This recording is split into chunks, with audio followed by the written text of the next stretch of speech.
Filet mignon. It sounds delicious just to say it, doesn't it? But if you ask any steak connoisseur, the filet is in fact in a league all its own. Today we are at Bourbon Steak in Glendale. Bourbon Steak in Glendale. Bourbon Steak in Glendale.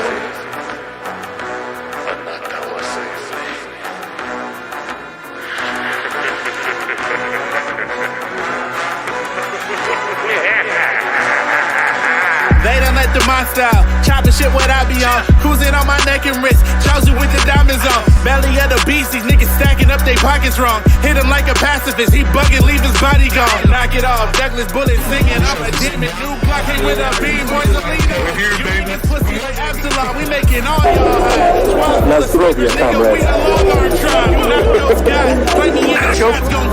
I ask you to do a quick taste test of your steak. See how everything is. See if it's good. Let's do this taste test. This is the Kentucky 12-ounce sirloin. That's what I like to see, my guy. Hands on crew, we in there.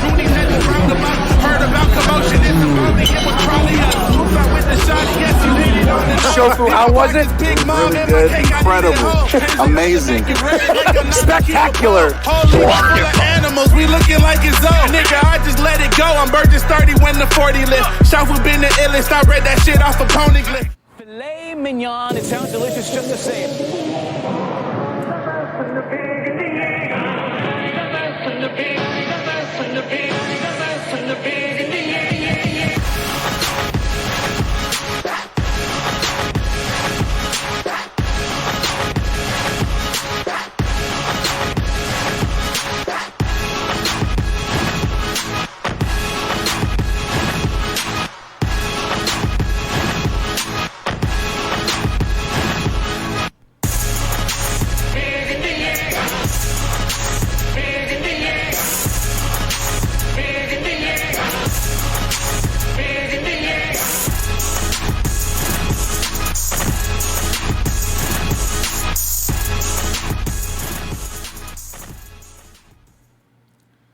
Hello, everybody, and what is going on to the Japan Time podcast for May 9th, 2022. And all I got to say is if you didn't see the fly, you aren't a real one. Joining me, in the what the fuck was that, bro? What was I unknowingly eating in there? I couldn't see shit. It was dark as hell.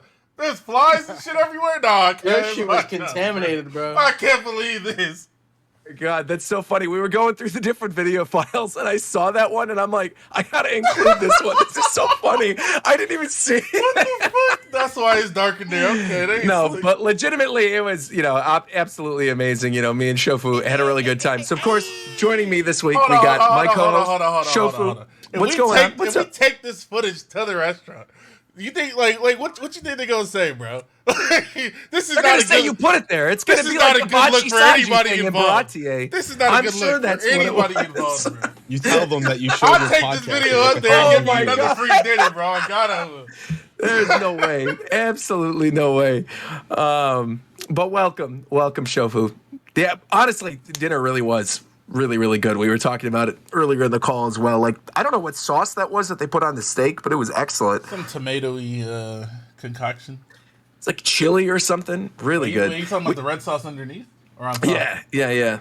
The red sauce that was underneath. It was tomatoey, I think. Yeah, it was good. We got the black truffle mac and cheese. We got the, what was like the Kentucky steak? Right? Wasn't that what it was? The half marbled one? Yes, sir. Kentucky 12 ounce. It was delicious. We had these little fancy French fry duck fat things that they brought to the table. That's what those cups are. They brought the big cups had fries in them with 3 different seasonings on each of them because the seasoning on the fries went with the dip that they served with the fries. It was crazy, bro. I ain't ever seen really good like that, man. And then Shofu wasn't drinking, but I had their signature bourbon flight, which was like a honey bourbon. It got progressively sweeter as the night went on. That was really good. And then the cheesecake slice that you saw in there was like caramel apple, wasn't it? And it was like a sugar piece that they put in the middle. No, it was like a sesame bark thing. You're right. It was a sesame bark thing. Yeah. Either way, it was fantastic, and I am looking forward to having another steak dinner later in the month with Viram and with Ricky when we get to Combo Breaker. So, Viram, I'm actually going to start things off by introducing you. How are you, buddy? I have dipped my toes into the incredibly deep well that is Final Fantasy 14. Yes, Let's go. Let's go. Oh wow! I'm so sorry, my brother. For the first time. Yeah. Ooh. I've been That is playing what I like to hear. Welcome. I've been on it for like a week and a half. I'm still on ARR, but I'm having a grand old time. I'm telling you, you're gonna fly through it. I bet you by the time that I beat Shadowbringers, you'll be starting Shadowbringers. Huh? You mean Heaven's Word? No, I mean Shadowbringers. You're on crack. No, because Stormblood's been taking a long time. That's why I'm saying by the time. Each expansion gets longer, bro. Right, that's what I'm saying. So by the time I beat Shadowbringers, he'll be at the beginning of Shadowbringers. You're on crack. You know, he might fuck around and be right. I don't know. Viren would have to sit there and just sweat it out. Bro, Well, are you streaming it or are you just playing it on your own? Nah, I'm just playing it in my own time. Oh, dude, he's for sure gonna catch up. Easily. Are you kidding me? Chris beat the whole thing up until Endwalker in like under a week or something dumb like that. Yeah, there you go. There you go. By the way, the person talking right now is Tito. I don't think. All right. What's going on, Tito? How are you, buddy? You know what I'm saying? You know what I'm saying? We out here. We talking about, hey, go buy my merch or don't, whatever. But you know, Ricky got off light today. But don't worry, justice will be held today. Absolutely. And actually, yeah, your merch can be found on japantime.shop, where we may be potentially launching a new piece of merch by the end of the show. So if you're interested in getting some new Japan Time merch, stick around till the end, because something might go live as soon as we end. Somebody who definitely does not have the money to do that, though, is Fidel, because he's consistently being ignored by industry people. What's going on, Fidel? How are you, buddy? I was not being ignored. Hold on, Fidel. You broke? No, I'm not broke. I'm right here. I'm not broke. I would never be broke 2022. Then why do you have a broken microphone? What was the... if you're not broke, explain the broken microphone. I do. It's not. I don't know what it is, bro. This It's not okay. So then you just admitted it's not broken. So he was ignoring you. Then is what you're telling us. Jeff Keighley puts me on the thing. My mother calls me. It's Mother's Day. I can't be like, hey, go away.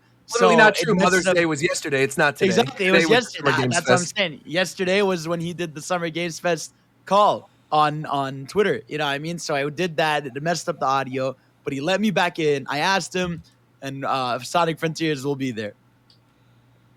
For sure. Guaranteed. Japan Time exclusive. Going to be on My Nintendo News. Sonic Frontiers will be there. Yeah, go ahead, My Nintendo. Do what you got to do.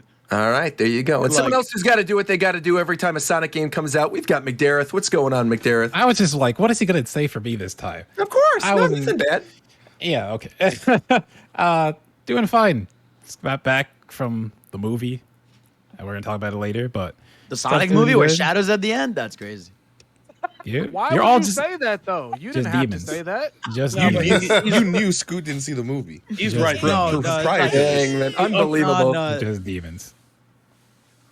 I don't even know anyone who's watching. I'm always against spoilers. I'm here trying to give you time to see whatever is coming out. It's not in my hands. Just know that. Bro, shut up. No.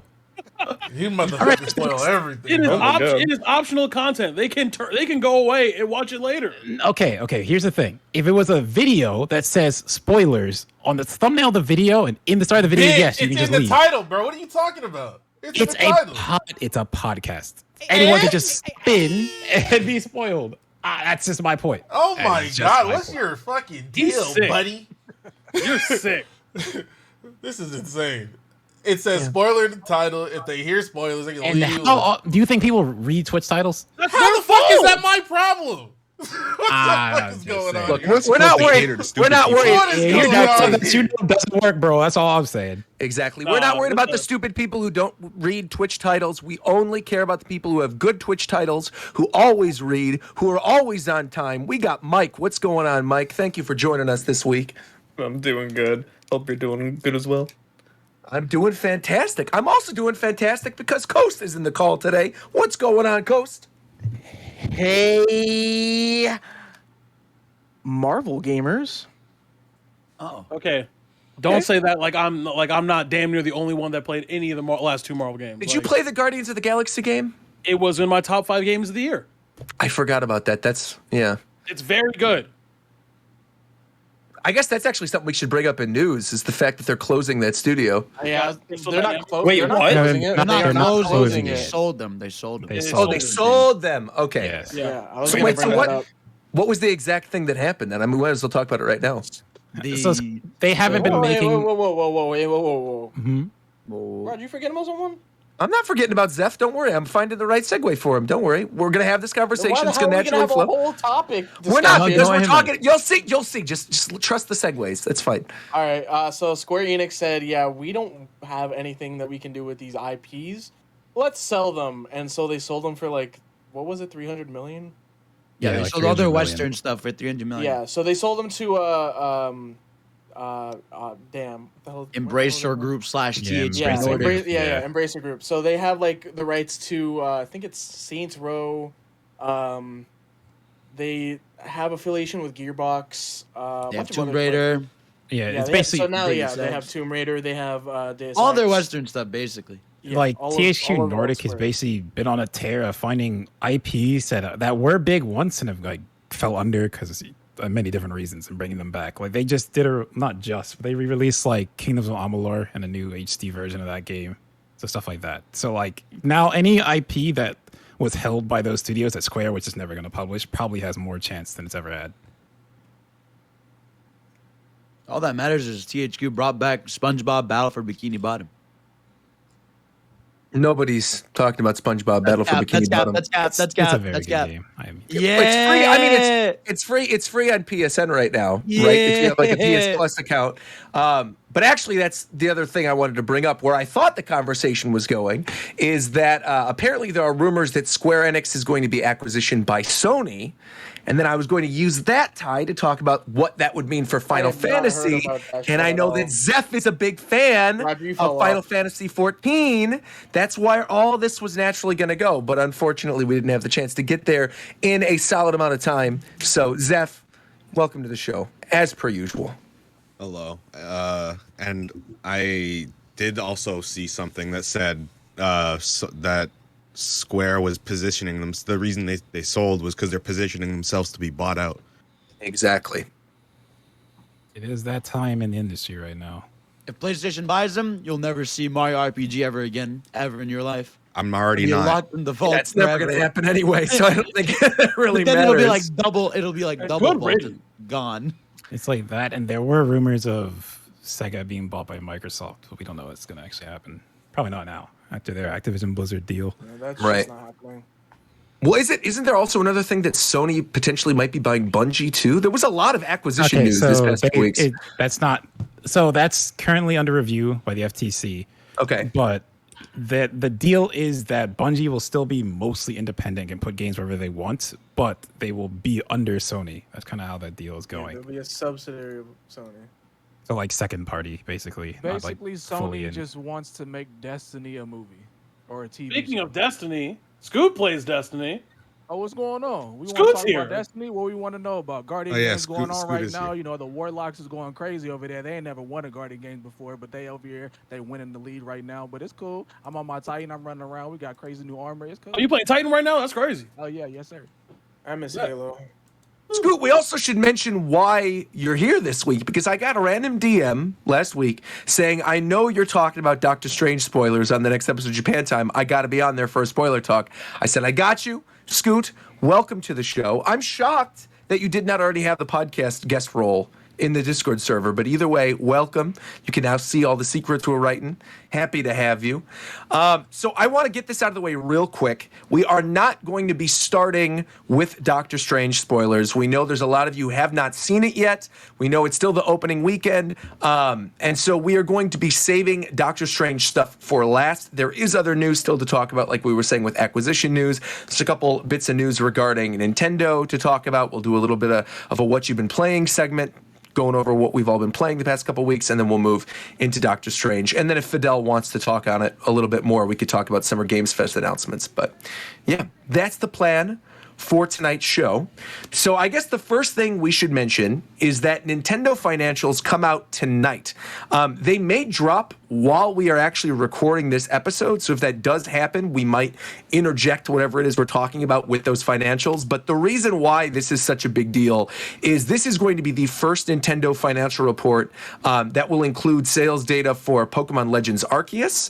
This will be the first one that includes sales data for Kirby and the Forgotten Land, as well as Triangle Strategy and the North American sales for Triangle Strategy, and whether or not that game is actually a million seller at this point. There's going to be updates for Dread and Brilliant Diamond Shining Pearl. This is probably going to be the one where it breaks into the top 10 of the best-selling Switch games of all time. So it's going to be an interesting one. We'll definitely want to talk about it when we get exact numbers, but that's the reason why I wanted to do this show tonight, but if it doesn't end up happening, it doesn't end up happening. It's fine. I'm seeing a lot of people in the chat also mentioning Kirby, talking about how Kirby and the Forgotten Land is going to be the best-selling Kirby game of all time. Apparently, that was one of the early reports a couple months ago, right? Is that it was like one of the fastest-selling console Kirby games? So that's good news for Kirby fans, I guess. Mike, do you have anything to say on that topic? I mean, yeah, it makes sense. And everything that comes to Switch just sells better than the rest of their series. So I think it's bound to happen. Adele, I saw your mic peek up. Yeah, no. I think the thing you were reporting was, I think it was in the UK or something, where like it was had the best launch of a Kirby game. And exactly. Yeah, that's what it was. And that game deserves it. It's actually my game of the year. It's fantastic. Over Elden Ring? It's yeah. alright. Over Triangle Strategy? I didn't play Pokemon Legends? All right, Strategy. at risk Triangle of Strategy. this being sacrilegious, I didn't find that Kirby game to be very good. Oh. Wow, really? Damn, I loved it. Oh. I don't know. I went from Robobot, which I thought was the best Kirby game literally ever made. I don't know if they were ever going to top it. So And maybe they did. my expectations were too high, but I don't know. I feel like killing a giant supernova thing in space with a drill is much cooler than killing a furry with a truck. Yeah, I kind of feel the same. The ending was kind of a letdown for me. But then you get Morpho. But then you get Morpho Night. I don't know about Kirby being game of the year over Elden Ring. Who would? I mean, to be fair, it's also because I'm asked at Elden Ring. So. Did you stop playing Elden Ring? I'm stuck at Godfrey, and it's all right. I heard that. He's stomping on the ground. Shofer, did you play Kirby or did you not play it at all? I did play Kirby, but I got I was going to say you streamed it, didn't you? I watched you stream the first couple days of it. I mean, I made a mistake. I was trying to 100% the game, and I would go back and play the same level 2-3 times in a row. Gotcha. I just got burnt out. I got bored. I fucking didn't play that shit anymore. I also find the levels like not to just talk about the end of the game because that's just super reductionist, but like I found the levels just really bland. Like I don't know. That game just didn't stand out to me. It's the opposite for me. I don't agree with that at all. I thought the levels like it just felt like them trying to get their feet in the water for 3D to me. That's all. Huh.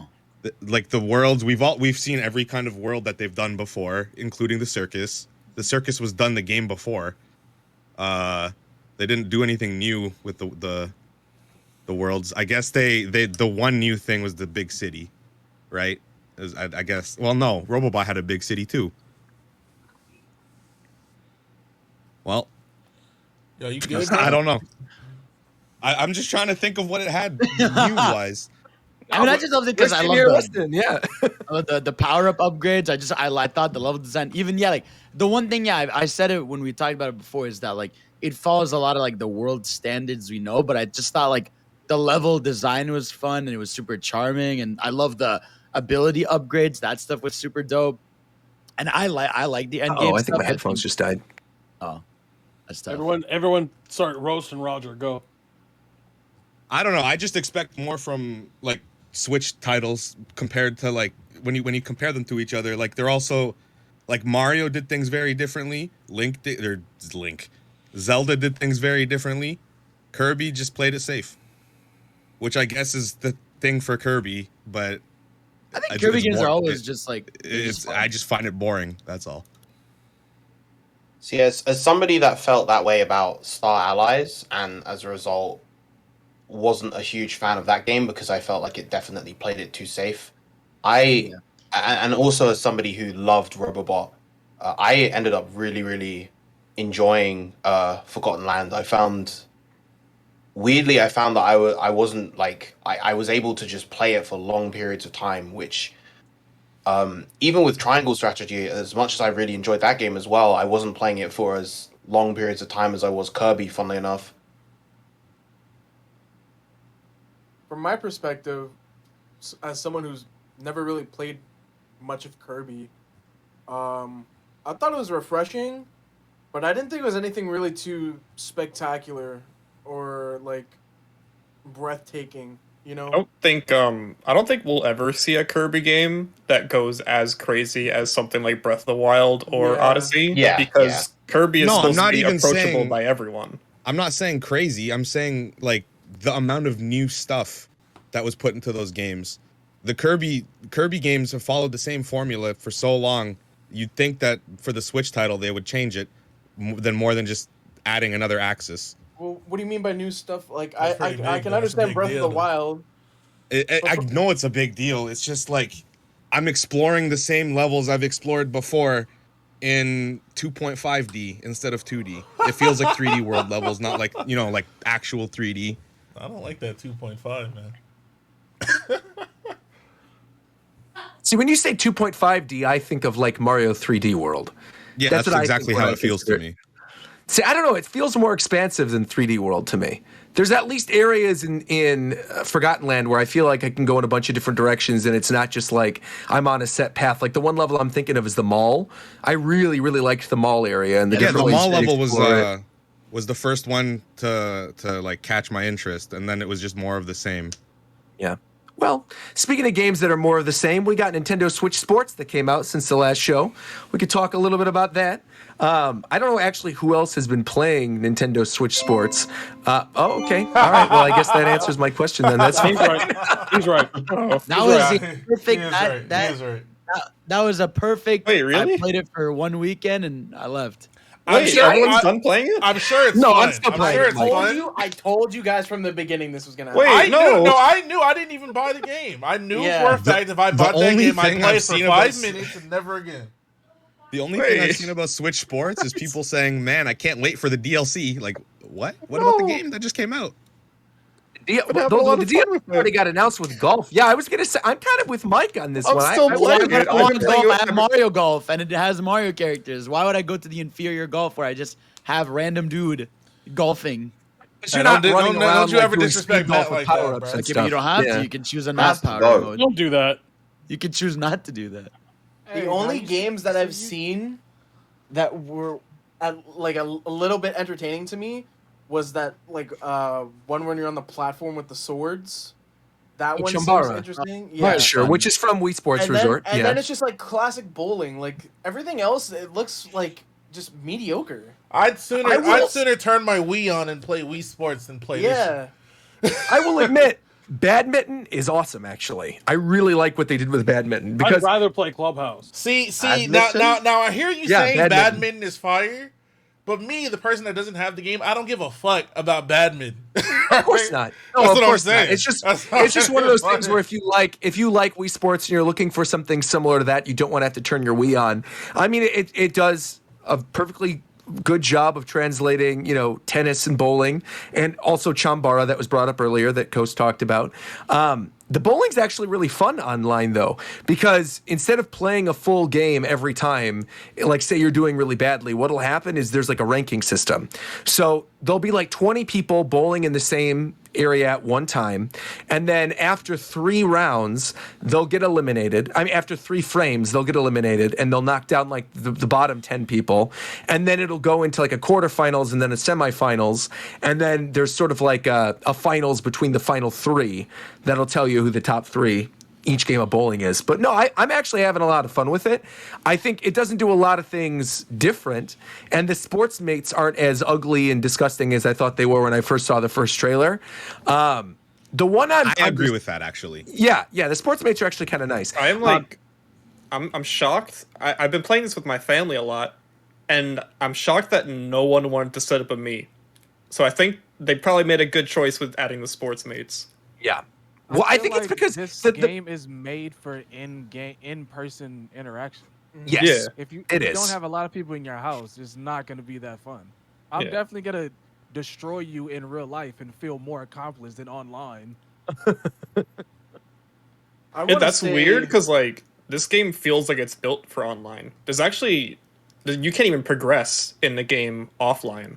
Yeah, you can't get your stuff. You can't unlock any new items for your little sports mates. All the ranking systems and everything, that's all tied through that too. So yeah, it's Yeah. very weird.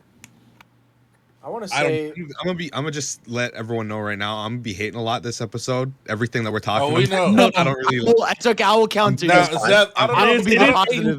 Zev, I don't know if you're aware, but you've been crowned one of the top 3 haters of the world, bro. I just want to let you know. Oh, I know, but I haven't been. That's I haven't 80-22, been bro. hating as hard as I used to lately. So I have to go You back have to my more old of that. ways You for this have that. episode. Zev and Gardy top 2, bro. Bro, Zach and Guardy is Zev and Gardy top 2. Batman and bro. Batman and Superman of Steve hating, Nash bro. and Amari Stoudemire, bro. Bro, that is Pippen and Jordan right there, bro. I'm saving all my hate for one topic this episode. Pippen That's and interesting. Jordan. Well, clearly Zeph is potentially alone with the hate because Nintendo Switch Sports actually dominated the sales charts. It was the number 1 the week it came out. It has remained the number 1 top-selling game of the past 2 weeks. And what other game there came was out, bro? Go ahead and let a me minor know. drop in box sales. It's not that other games came out; it's that other games dwindled in sales. So underneath Nintendo Switch Sports was Lego Star Wars: The Skywalker Saga, Mario. Then, unbelievably, Mario Kart 8 Deluxe, Kirby and the Forgotten Land, Pokemon Legends Arceus, Elden Ring, GTA 5, and then Minecraft for Nobody, Nintendo these Switch. niggas are not buying GTA 5 on the Switch, bro. You're not They are, serious. bro. There are fiends out there, You're bro. not You know serious, someone's bro. someone's They gonna need to buy get it. in these streets. Bro, that caught me so off guard. Oh Bro, they need to be in the streets. There's no other option. There ain't no fucking way, bro. Yes, bro. To put that in perspective, this is not GTA 5 on Switch. They're talking about box sales of GTA 5 on other systems. So Elden Ring and GTA 5 were the other games. The other new entry in the top 10 this week was Sifu, which was the martial arts game on PlayStation. Yeah, This Very is all good. games. I thought it was just. was there a boxed copy of that or something? Yes. That's why? Okay. That game's awesome. I That game is recommend it, fantastic. That game is- especially if it's on console, right? yeah. Yeah, I'd recommend getting on PC just for the Matrix mod. That shit is Yeah, so the clean. Matrix mod literally makes the game infinitely better. Because it just turns everybody to Agent Smiths. Man, fuck that. Yeah, game, that's bro. clean. Gotta check it out. Yeah, show me Definitely gotta tight, check it bro. I out. got put down. I got put That game- down with ease, bro. Bro, that Terrible. game beat the dog shit out of you, Oh bro. my god. That got nigga put was down washing quick, that man. game, bro. Oh wait, speaking of Switch Sports, Nintendo advertised that you could be a furry in that game. So what's the deal with that? Is that I like have no idea. I have not unlocked that yet. So they have been doing like these little cards that you can get I items saw an from. abomination. There's we have not gotten the animal skins yet. No, there's Yeah, a simple. maybe it there's should say that simple, way. And then what's the other Hey, one? you know what? It's like I got pink or something- no, sporty. I've got It's something not to say like about a this bird. shit. Huh? What's the deal? Okay, so the major reason why I didn't buy this game was because I knew for a fact when it came out. That It the was furry gonna skins be- weren't going to be in at launch. No, not that. Well, kind of relating to that, but I knew that it wasn't gonna have full content when it came out, and I of don't course. want to buy that at full price. And Nintendo takes months Well, actually, and it's months. $40. Shut the fuck up! It takes months and months for Nintendo to Good add lord. content to games after they release it. Yeah. With Speaking fucking of games that are gold going and to launch with bare bones content, let's Oh talk a my little bit about God. Mario no, Strikers Battle League. No. Jesus Let me fucking no. Adele, there's no way you're going to defend No. the lack Yes, of I shit. will. Defend this. I don't. It's a soccer game. It What looks, mode it looks do you? so No, it doesn't. No, it doesn't. No, it unbelievably doesn't. No, basic. it doesn't. Yes, it No, does. it doesn't. People No, it have been doesn't. waiting No, it for doesn't. Mario. I'm saying this as a Nintendo this- fan. I'm Like saying this a as a hardcore, stupid Nintendo I am fan. saying this as a stupid Nintendo fan. All right, I grew up. I played the Mario Strikers game. I still play the Mario Strikers game sometimes. Yeah, you all want to right? know what's crazy? Is the director of the first 2 games isn't working on this one. He literally Good. left Next Level Games. He doesn't want to. Good. What do you mean? Why Those is it two games are good? good. What are you Okay. talking Wait, no. about? I I don't don't know why you could understand. say Look, good. No. Here's my thing. Listen. Aside from literally the roster, the gameplay just looks like it's And the the two gameplay stages that and we've it's seen? improved.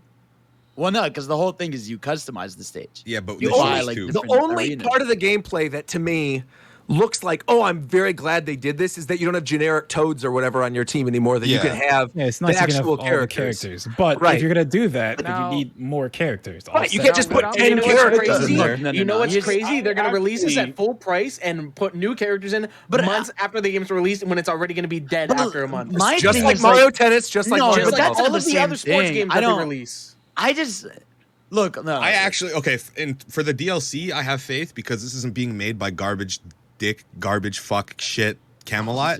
Oh my god. I just That was what? so much. Mario Golf Super Rush deserves better. What are you talking about, man? That game It does was not. fun. That game deserves diarrhea. Okay, but here's the That game- thing. That game was my fun. God. What do you I'll tell you, as Diarrhea. Mario Golf was good. Yo, Zeph really back on his shit, bro. Let's go, King. Bro, no. Here's my thing. Wait.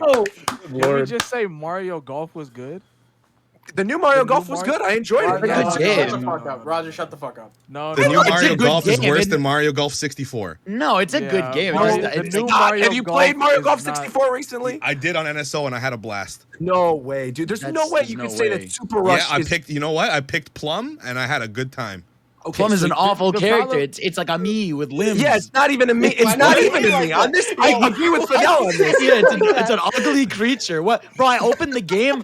I saw this and I was like, who the fuck is Plum? What is this? Mike, you heard that too? I heard it too.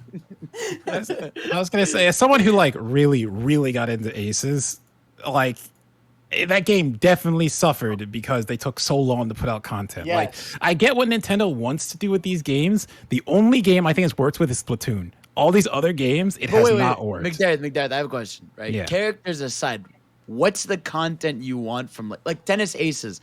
What's the content you want besides characters?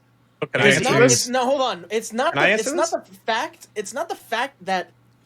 It's 'Cause that's what my type of question. content. It's just deliver the content. They're taking so long to deliver that content. 'Cause regardless the- of what type it is. problem with the problem with it too is it's not hype when they add Koopas to Mario. No one is Yes. turning the game on to Yeah. play as Koopa.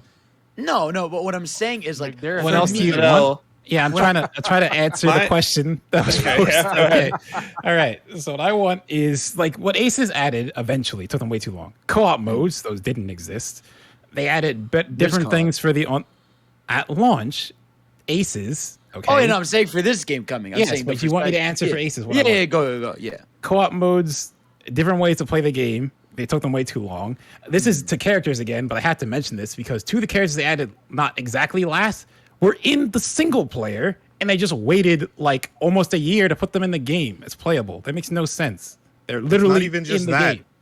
Nintendo has a whole repository of like all of their characters in HD, like their models. So just please use them. I'm still like blown away by the fact that there are so many good human-esque characters in Mario that they haven't used, like Egad, Pauline. I mean, they have a wide array of things that they never pull from that they could have done really cool versions of for this. I mean, the fact that Daisy isn't even in this is shocking to that's me. beyond Daisy, unbelievable. who's in every Mario sports game ever, is not in this game. Now, as a Daisy main, I will interject here. Now, Let's hear I it. myself failed to see Daisy, and I was shocked as all hell. What's going on? Where's Daisy at? No one She's likes the Daisy, main apparently. in every sports game. What? I'm joking. Every That was a joke. That was a joke. That was a joke. single That was a sports joke. I'm gonna say. She is the main, and I I think we have a lot of just Daisy can't- fans in here. Me and Vera I play can't. Daisy too. Right. In Toadstool Tour, you're not winning against my Daisy. I'm going crazy. That's what I'm trying to say. And Strikers, same thing. Now I will say though, the 2 points, and I kind of see what Fidel's talking about because I play the GameCube Strikers regularly on approved systems and all that. But Sure.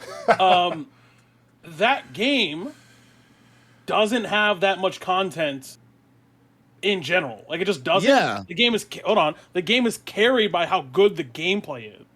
Strikers, unlike every other sports game, is carried by its gameplay because of how dynamic and unique that kind of gameplay is. You won't get that from any other sports game. You won't get that from tennis. You won't get it from baseball. You won't get that fast-paced sports-style gameplay from any other sports game that Mario could ever be in.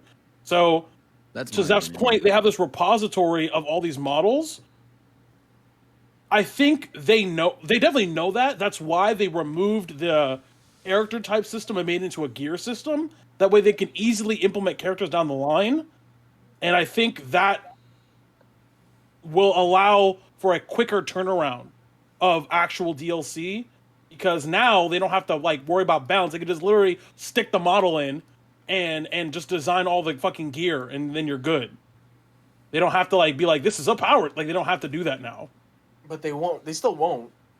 But like I think it's what Tito's saying of like, when you look at it's us, like, characters aside, this is what the originals were. You're gonna have your regular Grand Prix mode where you fight your CPUs, and then you're gonna have online. And if anything, I like the online more here because you can have a league, you can change the actual costumes you have the gear system, you have ranking systems. Like, it's, I feel like and it's I think also, like, this is subjective obviously, but I think like inherently the soccer gameplay is like more engaging long term than golf or tennis. I guess subjective, but I just feel like, I don't know, like, I think the gameplay style of Strikers has always been more fun to play long term. And at the end of the day, if the mechanics and the gameplay itself are going to be fun, if whatever, they add DLC characters down the line and stuff, that's fine. But like, for me, this game gameplay wise looks like what I want it to be.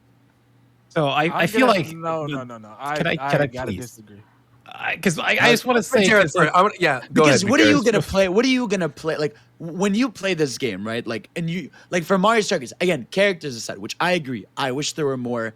I'm sure they're gonna add more. Like, what more do you want from like that game? Because the online, you're gonna be able to do up to 8 players. You can have your leagues, you can have your rankings. Like, what do you realistically want? Okay, so this is my point, because what you're saying isn't wrong, right? You want to play the game, you're going to enjoy it. Yeah. But what other people have an issue with is that what you're saying would be in the game anyway, but they could have more characters on top of that instead of waiting months to put them out later. People aren't interested anymore. So that's kind of what isn't working with this idea of how Nintendo's doing the Mario sports games now, is they're releasing part of the game, because a lot of that game is the characters, it just is what it is. And the part of the game that they release is normally solid, but by the time the characters you maybe want to play are out, people just aren't interested in the game anymore.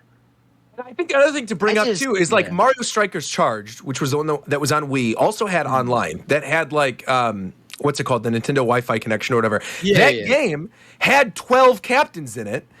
So that's already more than the ones we have in this one. But in addition to that, because of the different sidekicks that were on the team, then you also had like Toad, Boo, Dry Bones, Monty Mole, Koopa. You got like Birdo, Hammer Brothers, Shy Guy.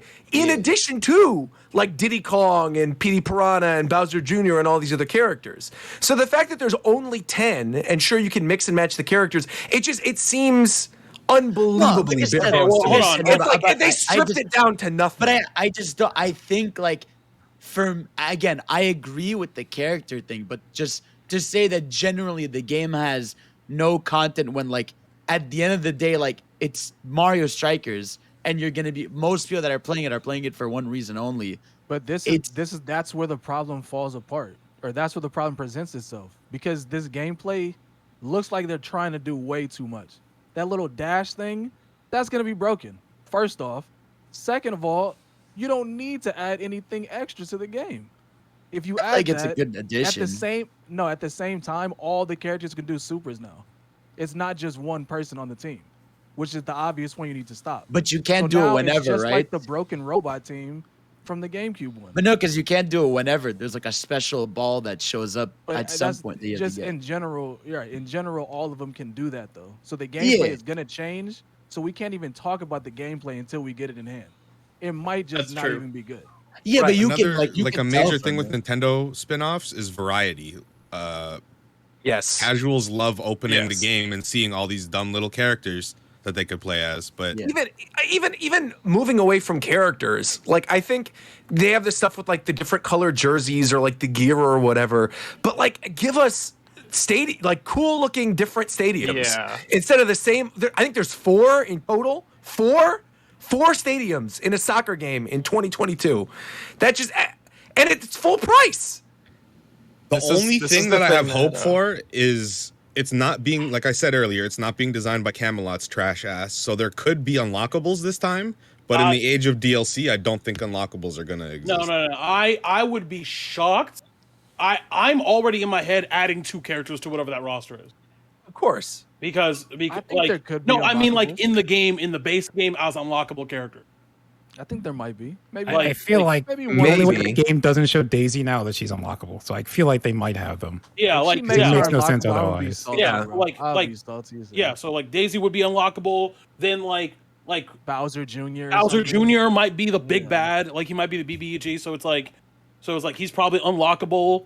Like I think the game will release with 13 characters. Again, that's still not really enough. One more but- than the Wii one, at least, which would be good. Yeah, like 12 to 13, I think is totally fine. But I think that's only fine. Like, let's put it this way: if you still had all the Toads, which by the way, I might be in the minority. I really wanted me to have a team full of Toads or Hammer Bro, like just change. Or at least the option.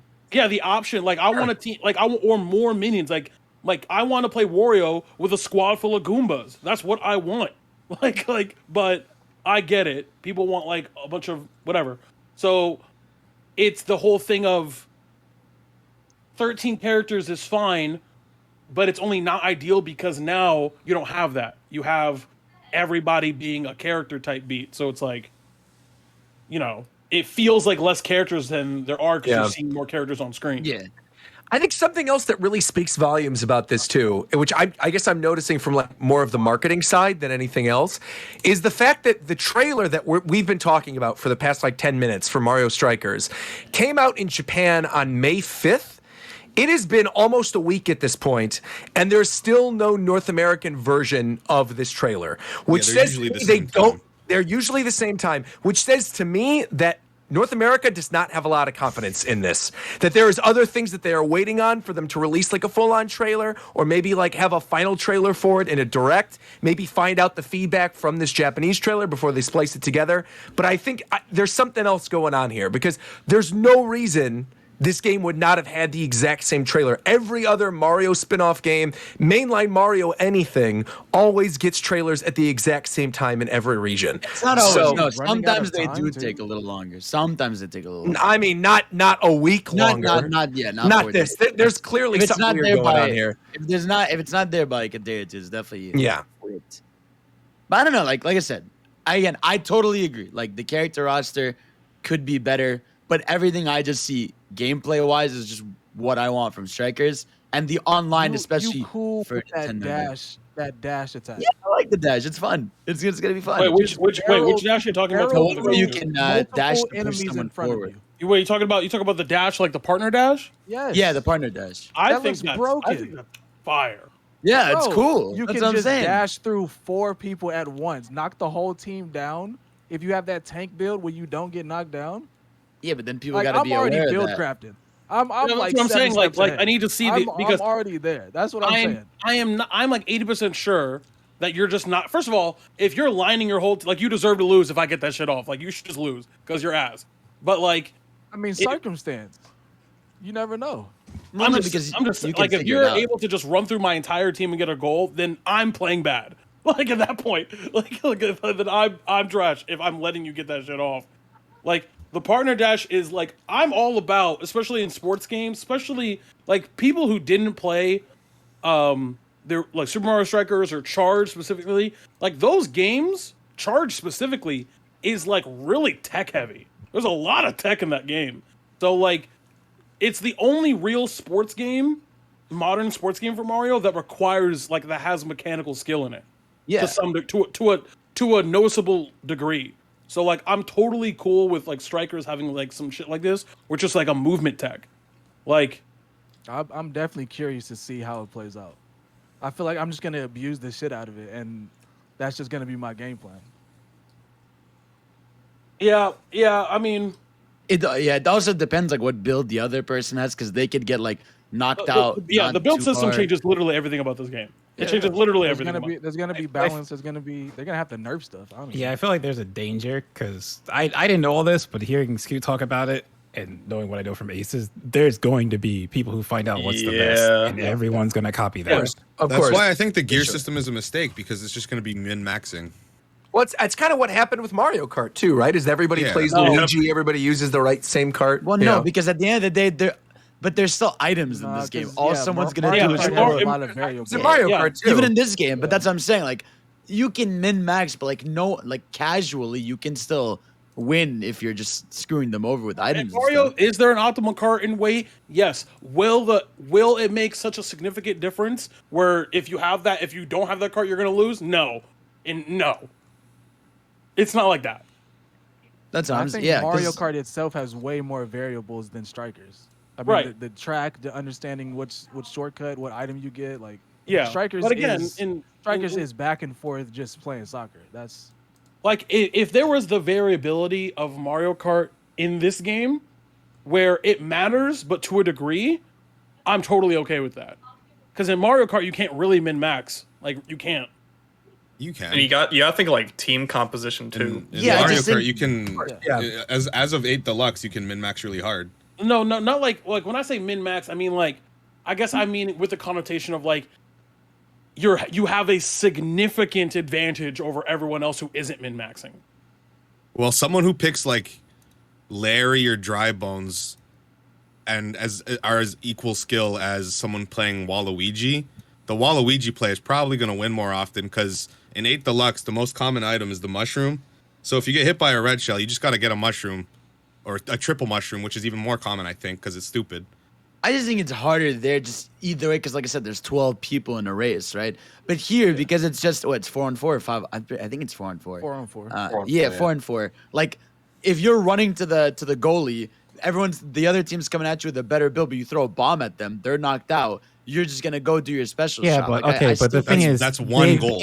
But the thing is, they also could have a bomb. And also have better stuff than you. But exactly, you're proving the point where, like, in a game like this, where items are a variable in the main game. Wait, hold on, it's Fidel. not Real gonna fast, real fast. Because you can play. Because tennis aces, you don't have items. Like tennis aces. Yeah, and if you're playing me and Strikers, you don't have items either. Yeah. But my whole point is, your argument is that items make a big difference in a skill gap. They don't, because the other player who's better than you is probably also why they got banned with in Smash aside from than you. randomness. Yeah.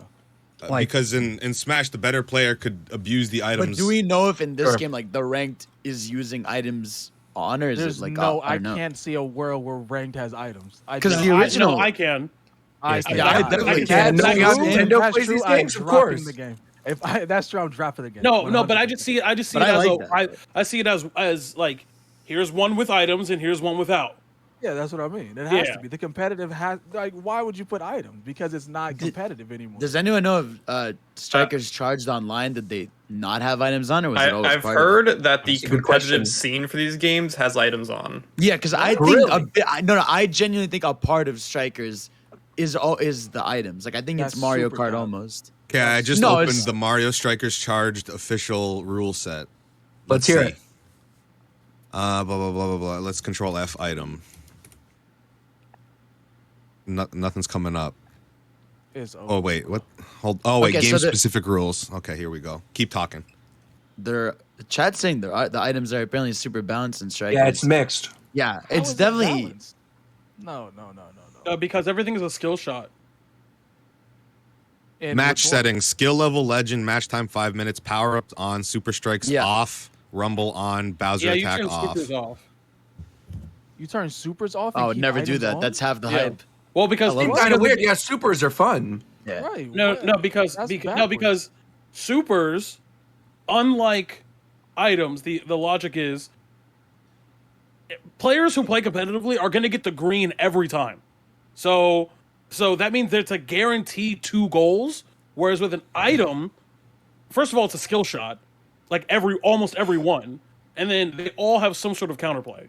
Except but like basically what we're saying is using both of them would be broken.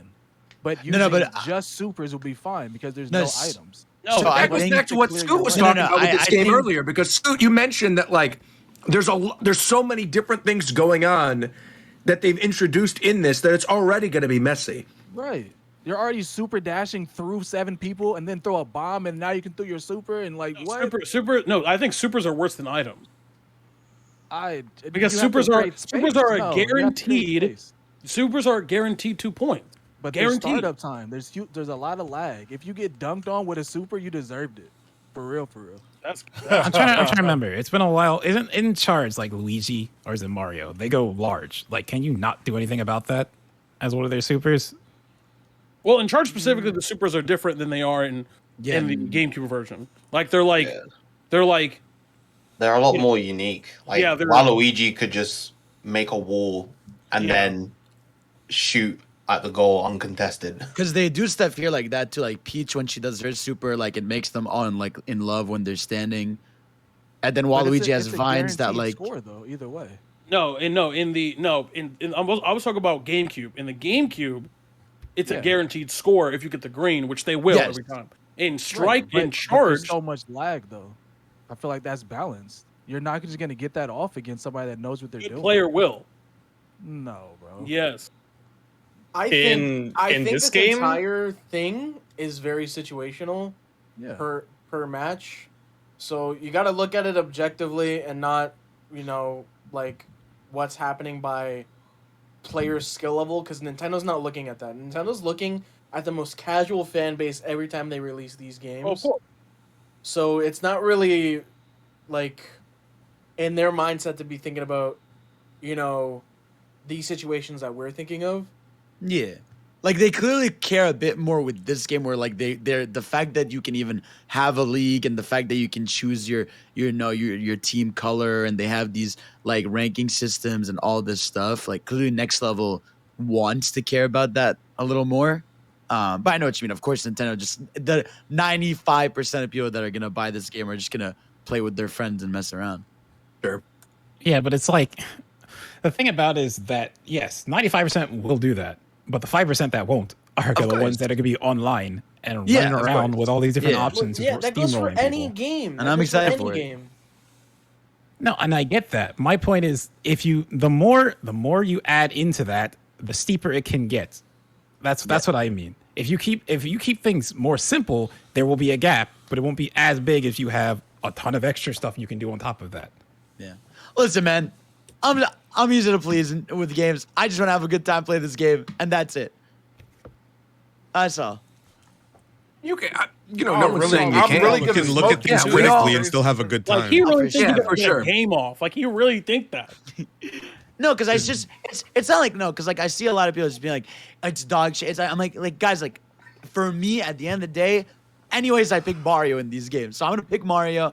I'm gonna play my And game. you're gonna and have get fun. fucking washed. I'm I'm not gonna get every washed. time. You're gonna try. You're gonna try. trash. You're gonna lose. You're gonna trash, lose. buddy. You're Everyone's gonna lose, and it's gonna be a good time. Both of you, to be honest. Nah. I am very curious, just because the way everybody was talking about Switch Sports when me and Mike were like, whoa, for a second. I am wondering if this is going to have as long of a shelf life on Japan time. Like, if this game comes out and then we do a show and then 2 weeks later no one's still playing it. That depends on the game itself, because if it's like First Strike, if I like it as much as Aces, I'll play it a bunch. I'm so excited. If there's one, Mario Strikers is my favorite Mario thing, period. Like, in general. So if it's good in any way, and if the Wi-Fi, even if it's mediocre, I'll take it. Bro, I still think Toadstool Tour is the best sports game, but Strikers is That right game's there sick. next to I love Toadstool Tour. Yeah. Tour is great. like Toadstool Tour has the best best maps in any of the Mario my Golfs. God, it's so good. It's a GameCube one, right? Yeah. Yeah, that one is good. Y'all remember Mario Hoops? Yeah, 3-on-3, baby. I love that game too, but is one of Mario my Hoops, favorites. Mario Hoops I liked because of the People weird love it Square because Enix of stuff in it. the Final Fantasy Yeah, characters. you had like Red Mage and White Mage and stuff. Yeah, They really need to, what do you call it? Make like a real, like modern Mario basketball game. That'd be crazy. I would love that. That's still like my number one desire if they're going to do another Mario. I don't sports understand thing. why they haven't, because like you can make such a stylish game. Just give me But- NBA Bro, Street. Luigi's probably dunking. Give me Mario Exactly, 2K, yeah. bro. You have all their cannon heights in it, and that actually adds to the gameplay. I think that'd be great. No, I'ma spend all my weren't they VC. in NBA Street? Yeah, they Yeah, were. They were in Street 3. Yeah, that's what I'm saying. The versions that were in Street 3 were like the weird, like the Disneyland versions, right? Where they're like technically in giant costumes. Yeah. If I'm remembering that correctly, it was like, yeah. Also, like, that was good. Yeah. I was gonna say, Guma got to be a shooter, bro. I'm gonna spend all my VC on Yoshi, bro. You're crazy. Oh my god! I just looked this up again. They were probably got hops. Like, hold on, wait. I'm gonna put this in the podcast thing. If you could put this on screen, Shofu. I completely forgot that this is actually what they looked like in the game. Yes, it's hilarious. They just straight up took the models. I It's thought it just was them. like the Disneyland thing. No, they wasn't just that on the made box them. art. Wait. This is literally It's just them running hilarious. around. Yeah, it's not a costume. It's just them. It's their like Mario Party It's models. hilarious. What in the world? They Skip literally to, just like, jump around. Skip to like the 2-minute mark of that video that I just linked, and then just show that. It's Bro, Peach's animations. Yoshi probably got hops like John Morant, bro.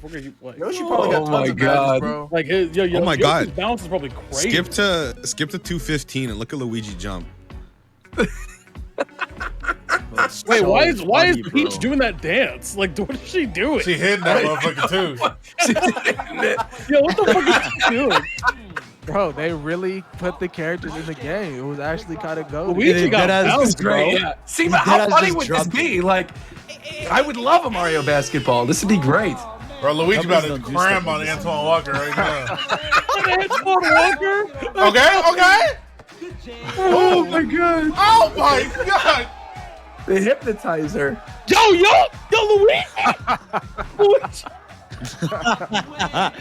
Luigi going Luigi's stupid. crazy. Bro, why was Peach Hey, passing like lock him up. magic, Lock bro? him up. Oh, Literally, oh, lock him his up. head. Okay. Oh my god! Oh my god. Oh, Mario is the Schmitz, She's bro. a real goon, bro. Bro, I just brought it up in man, Discord. my bad, I Fucking forgot. hilarious, dude. This is super funny. probably play basketball like Pat Bev. I have to stream this game sometimes. Just even the way that he's dribbling. Oh my god. Yeah, no, it's so Luigi? unnatural. It's super funny. They- Yeah, it's they because look all like- they did. They put they the look like Mario basketball models suits. over. Yeah, they put Yeah, the like Mario they- models over Right. the skeletons of Exactly, the. that's why it's hilarious. Yo, Luigi got fucking ups, bro. He really does, bro. He got bounced like shit, bro. Bro, Peach got bounced too. Hold on. Bro, Peach was hitting that hoe. This Yo, game Peach is was tough, dancing bro. earlier. Peach might fuck around and lock up LeBron, bro. He's locking his ass up.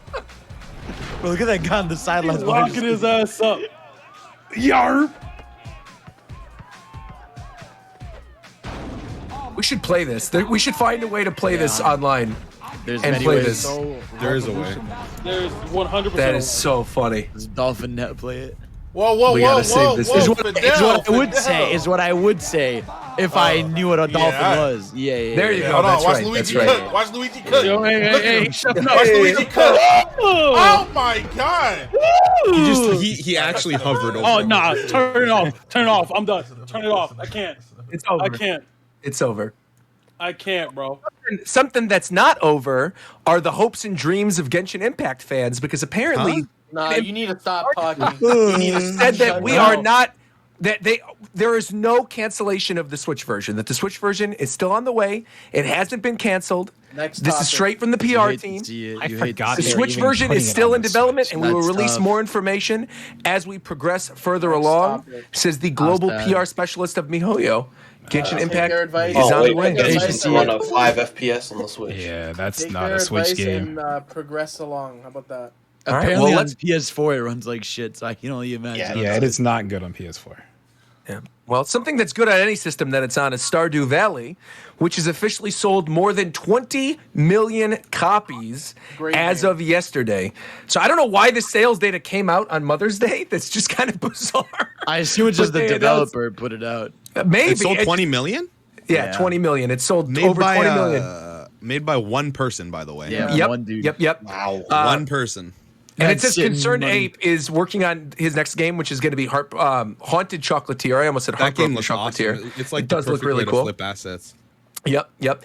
And they specifically mentioned that in terms of sales data, 20 million was the number across all platforms, with 13 million of them being sold on PC alone.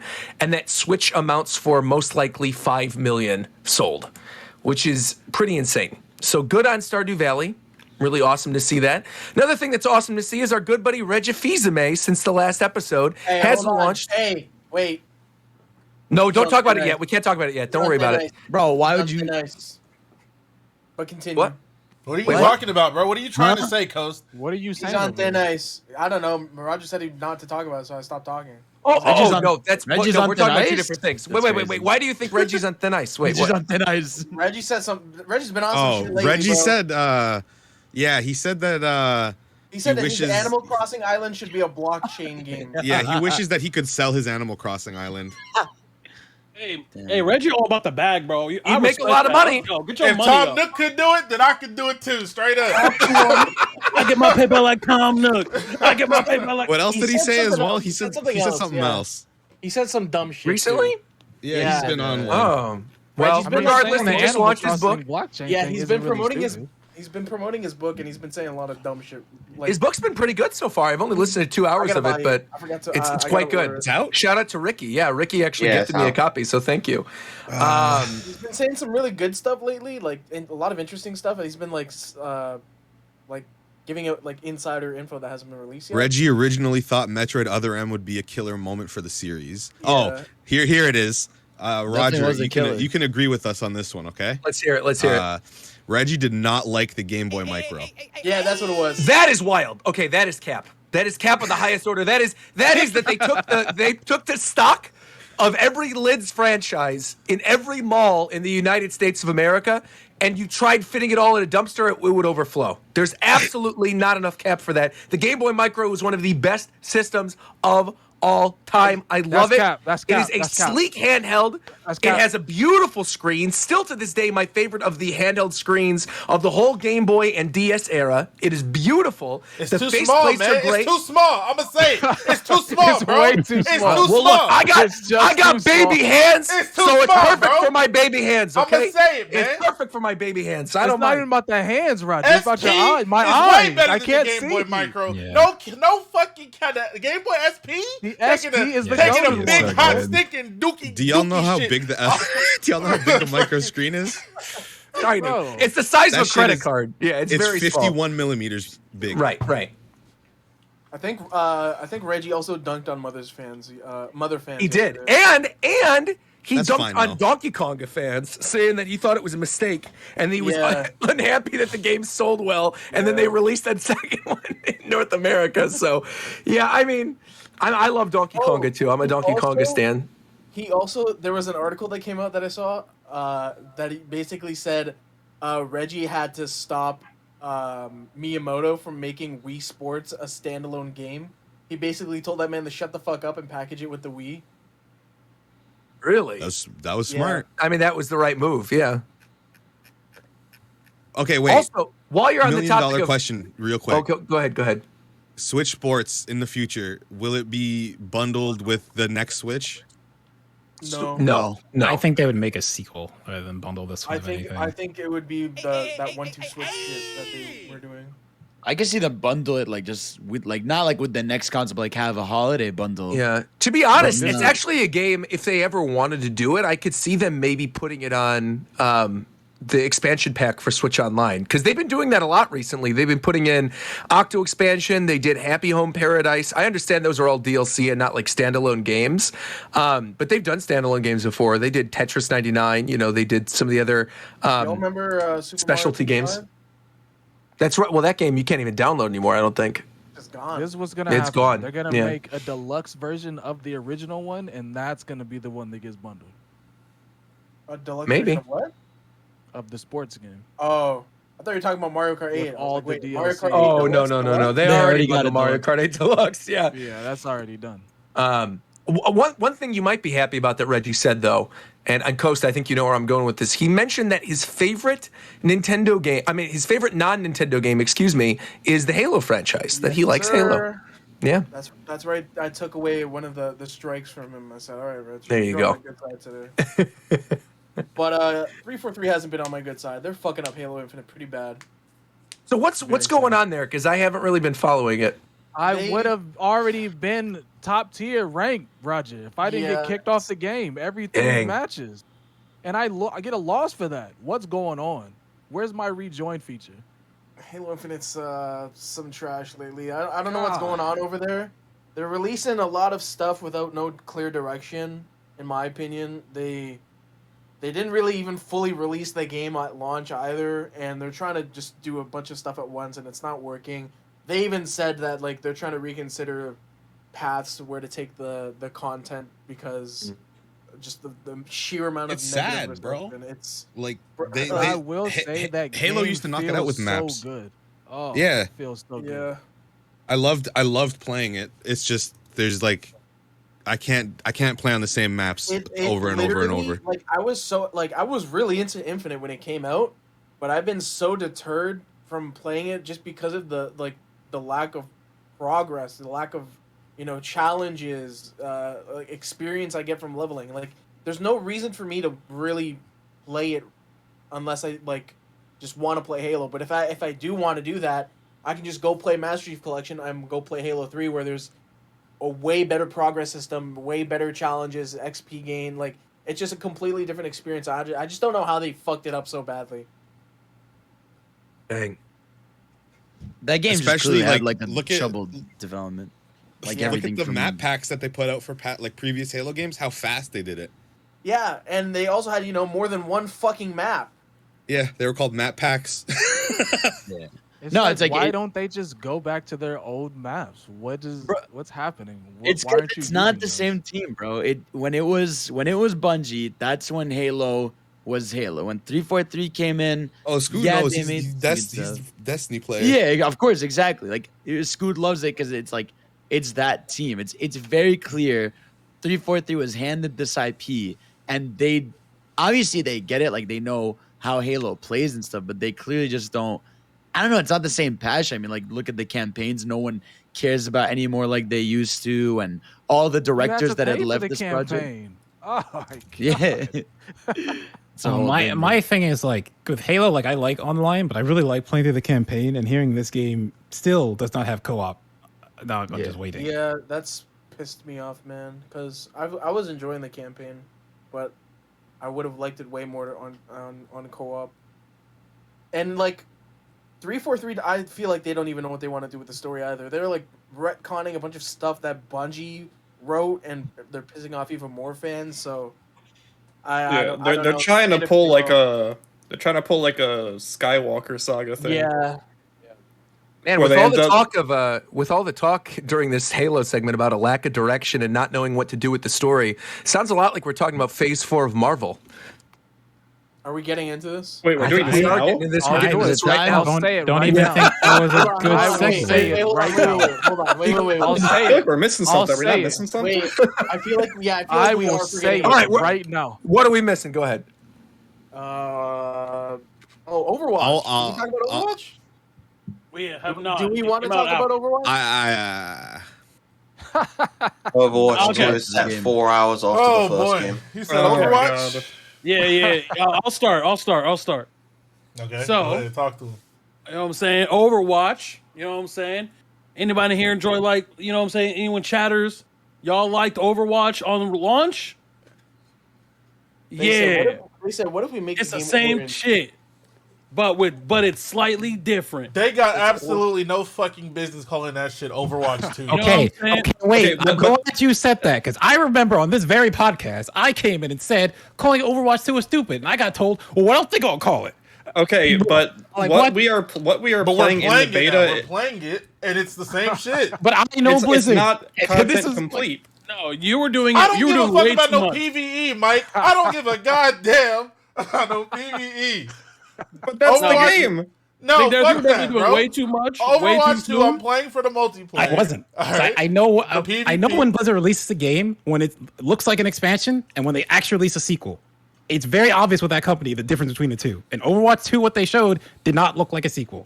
At all, bro. Why didn't it look like a sequel?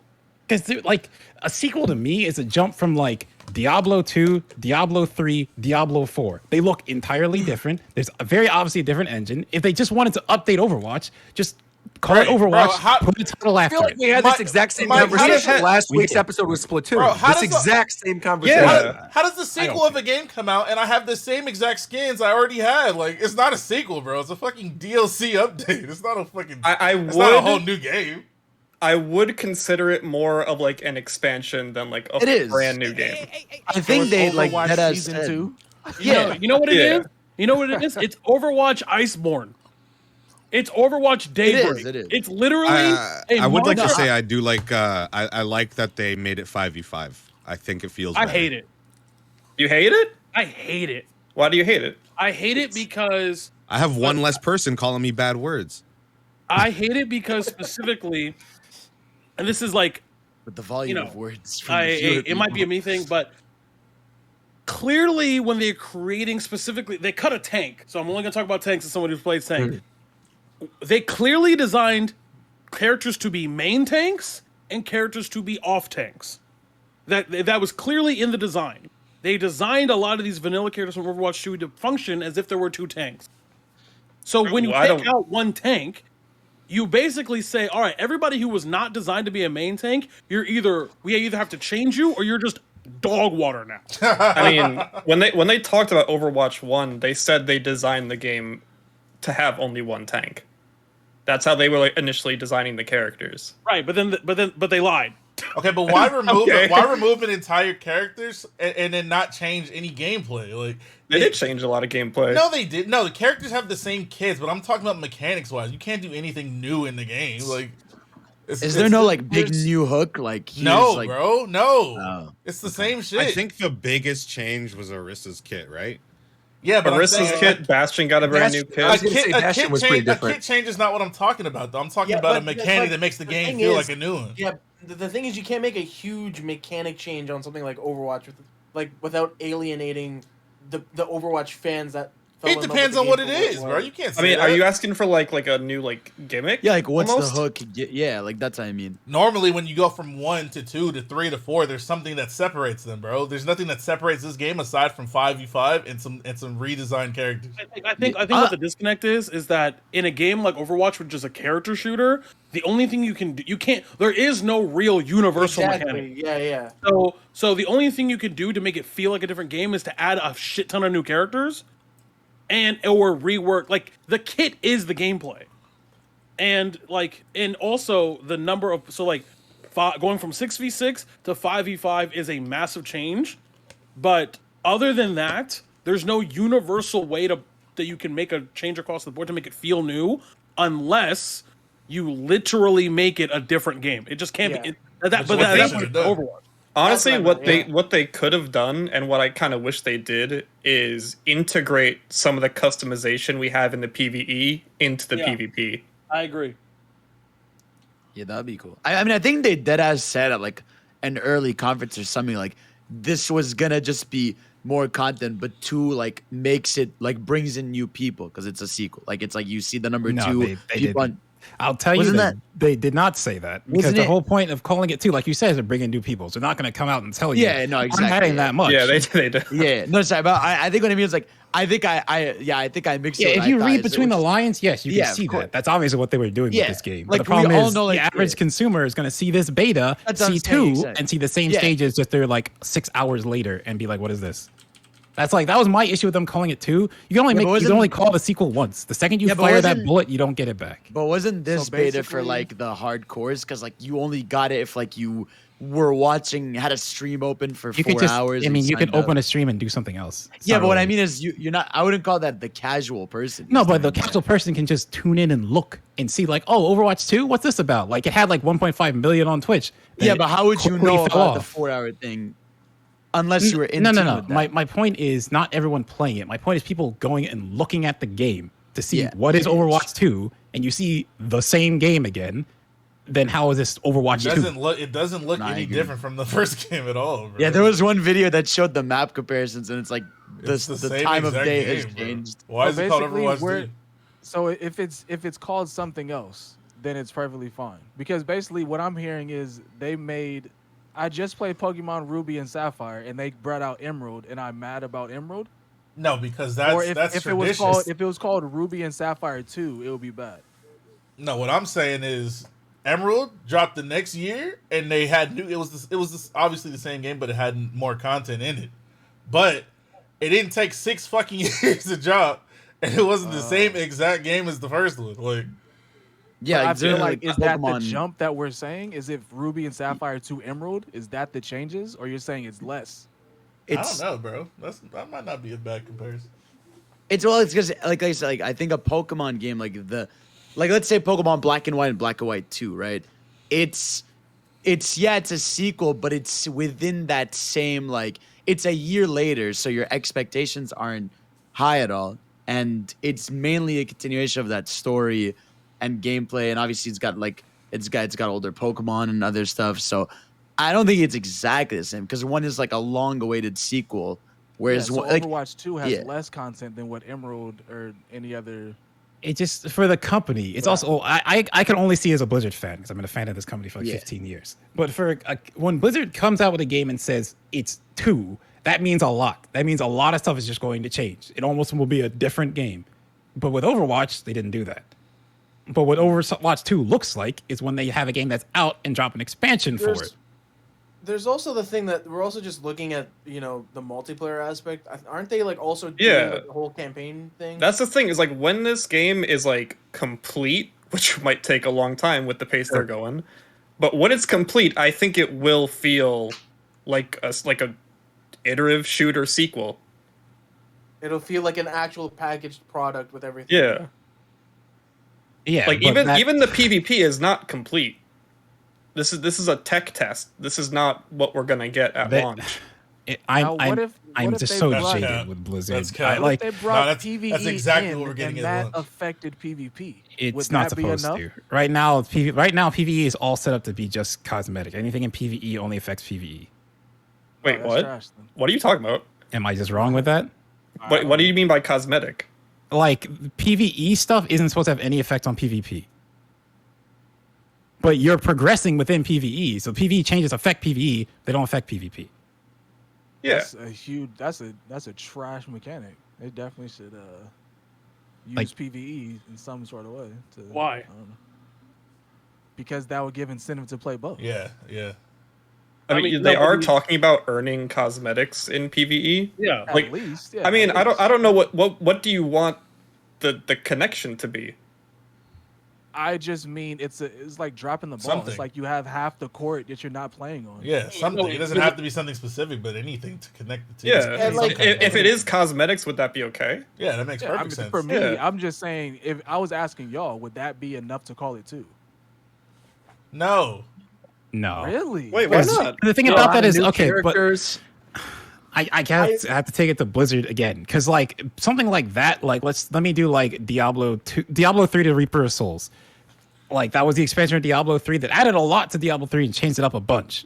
Almost a new game extensively, but it was still just an expansion. Overwatch 2 to me again just feels like that. And then like I just have to bring it back to this. So them releasing, but I'll say this, okay? Blizzard has been better about this recently, especially on the WoW side. They're listening a lot more. But Blizzard has a very big history of releasing something, saying, "Oh, this is a beta. Don't worry about it," and they change nothing because they're already set in stone what they're doing, and that beta was just a glorified demo. So this is what I'm seeing. This is what I'm seeing. Why can't you justify being called Overwatch 2 when it's coming out with its own, entire PvE like campaign thing, which Overwatch 1 didn't really have aside from like those special events? Because why are we here, bro? Why are we here? Why are we playing Overwatch? I don't know, bro. The competitive scene matters way more than anything else, bro. That's why this game can't change that much because I get that, but all they did was remove a whole ass character and rework some characters. That's 2. That's 2, bro. I do think it is. It is a big philosophy that's patch change. Notes, bro. It is. It is. But I do think I've been playing it and I think it feels different. There's like feel there. And there's an important question we have to ask you, Mike. A very important question. Oh no. Are you happy? Oh, it's time. I'll do it right now. I'll do it right now. Prove it, I'll bro. say it. I'll say We're doing it. We're going into it. This is your one and only spoiler warning for Doctor Strange and the Multiverse of Madness. If you have not yet seen this movie or care about spoilers, do not stay here. But Oh my god! No, he's right. He's right. He's right. Now, what we will do, as customary, whenever we have guests with spoilers, is that I'll count down from 10, and then when I get to 0, Scoot will say the biggest spoiler he possibly can for the movie. Exactly. Okay. Tough. Hold on. Okay. Think about it. Give you a second to think about it. You don't have to think about it. I know where it. I know what it is too. But here we go. Ready? Yeah. 10, 9, 8, 8, 7, 6, 5, 4, 3, 2, 1. Back up, man. Back up. Who the Scarlet fuck Witch was that dies, person at the end? And that nigga Doctor Strange is with the darkness, bro.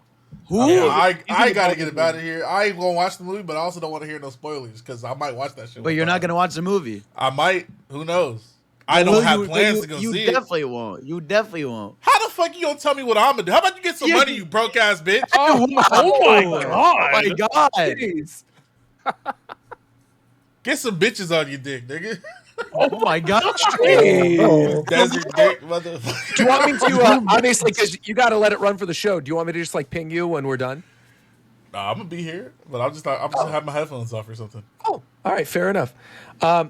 Also, Scoot, you gotta up your spoiler game because the right way to do that would be like Scarlet Witch comes in and kills Reed Richards of the Fantastic Four and snaps the neck of Professor X from X-Men. That's how you do it. She killed everybody. That was crazy. I mean, Captain Marvel didn't stand a chance. The British Captain America washed, sliced in half, trashed, took the mouthful. He blew his own brain up. What was his brain? Death was crazy to me. This movie basically said, "Yo, Scarlet Witch is the strongest hero of 616," and She already was, to be fair. She technically, even in the comics, she's insane. Yeah. She's broken. And you know what's crazy? You know what's crazy? She wasn't even physically present there. She was dream walking, and she pulled up and murdered everyone. Bro, someone in a spoiler chat posted an image of the hero group from the beginning of Invincible, and they said Doctor Strange, no other comment. And as soon as I saw Captain Carter, I was like, "Oh no, dude!" Like bisected her, man, with her own shield. It's like, jeez. Also, I wish this movie was rated R. What's it called? The Office ruined it because I cannot take Jim seriously when he's Mr. Fantastic because he just he's that he Bro, talks have you ever like seen that The Quiet character. Place? What are you talking about? No, but he just that he guy's has a phenomenal that. actor. Hey, But he just has that personality. And You know what that's like? You know what it. that's like? It's like saying, bro, I can't take Tom Cruise seriously. I saw him in Tropic Thunder that one time, and I can't watch any other film. Like, what? You sound sick. So, what y'all actually think about the movie? So Scoot was trying to tell me some shit. No. Let me finish. Okay. Scoot was trying to tell me some shit about the movie that ended up being right. I actually, even though I thought the movie objectively was like around 6 or 7, like I can off the top of my head I can name 5 other Marvel movies that I would like not like I would pick this over. I actually really enjoyed watching this because it felt like one of the very few Marvel movies that is specifically designed for people who are really into comic. Yeah, because definitely. It's the most comic booky of any of them. The comic book movie of all the Marvel films. That's why I feel like people who only watch Marvel movies, they fucking hate it. Yeah, they fucking hate it. This movie definitely focused a lot on. It was focusing on Doctor Strange's evolution as a character to not like be the man of the room all the time, or just multiverse shit. Yeah, it was like a really weird on America. They didn't focus on much else really. I'll say this because this is the biggest letdown of the movie. But I went back and realized what happened. But I initially was mad that zombie Doctor Strange just talks to the girl and says, "Hey, use your powers. You've been using this whole time. Just do it." And she said, "Oh, okay." And she just punched a hole in it and was able to do whatever she wanted to do. But I went back and apparently he read the book like as it was burning and he figured out that her power was working a certain way. So he was able to translate that to her. I didn't realize that. So that that makes it better, but still, it happened way too fast. I think you might be reading into that because, like, I thought what I liked about this movie is that with Doctor Strange, it's not really him going through an arc almost, because it's like Strange has already done that, and Strange is a hero who like should be beyond that. But to me, it was like they took America Chavez and it was her going through an arc of understanding what this thing that she thinks is a curse, how it's actually a strength, and how she can use it. I don't know what movie you watched, bro. There's no way, bro. She was barely even in there. Yeah, this is definitely a Doctor Strange character arc movie. No, for sure. but my point is that, like, yes, stuff happens and he moves past his trauma and like that kind of stuff. Yes, I get that. But I mean, like, the like hero's journey kind of thing. I feel like, I don't know, to me watching it, it felt like Strange wasn't totally just doing that. It's more like he had a problem to solve. He's gonna solve it. That was the first movie. The first movie is his origin story. They will that's where they'll cover it. And now that they've, structured what kind of character this is, along with all the other movies that he's been in, he's established as this character that they try to make him overcome in this movie. Like, they show it with the watch and everything at the end of the movie that yes, to me that's the biggest thing. But like I'm thinking about like even No Way Home, right? So Spider-Man already had, well, even No Way Home, part of it was part of his origin. But like there's a whole part, I'm not going to say too much about it. It's a part at No Way Home, obviously. Are you seriously not spoiling No Way Home? We're not doing this. No Way Home. Bro, just talk about it. Or something? Fine, fuck it. Okay, so when Aunt May dies, obviously that's a big deal for Spider-Man. And so he has to again, as a character who's had to overcome things in the past, he has to overcome that. There's like Tony Stark when he loses all his, I can't remember which Iron Man, probably 3. He loses all his suits and he has to like, how am I going to get back to where I was? Like most of those movies have a moment where the character loses everything and has to build it back up. But Strange, yeah, he gets locked up, but he doesn't like, it's not like losing everything to me. He's still Strange. He still has to figure out how he's going to get through this stuff. Everything. The thing about Doctor Strange specifically, and I was trying to explain, I watched it with a couple of people who don't read comic books, they only watch the movies, and they were explaining to me like what they feel about Doctor Strange as a character, and what I said was the characteristics, the only thing that separates Tony and Doctor Strange and Steven is that I would never call Tony aggressively intelligent. Yeah. That's like Stephen Strange is aggressively intelligent to the point of hubris and arrogance, where Tony has this like confidence that he grew into kind of being this really pragmatic person. That's why in No Way Home, you have this whole thing of Steven being like, yeah, just kill him. Like, who cares? Like, we're going to like just send them back. It doesn't matter if they die. Who gives a shit? And in this movie, he's relearning how the fact that he is aggressively intelligent and that the fact that he really truly believes that he's always right all the time and he's only objective focused is not the correct way to go about everything. And he sees it through the other strangers that he's encountering. Yeah. Okay. He's realizing I that can see that. because of how headstrong he is all the time, he's failing in all of these other universes. He needs to separate himself from that in order to actually succeed. Yeah, because like in every other universe, in every other universe, Steven is this steadfast, tunnel vision, goal oriented person that he is results oriented. Right. Whereas Tony was never results oriented. Tony was all about a cost and benefit. And that's where the big difference is, and that's the whole point of the movie is at the end he goes, "Oh, I get it now." You can't, because that's what Wanda's doing the whole time. Wanda's literally trying to like find her kids and doesn't give a fuck about anybody. She's fucking up this other woman's life for no reason.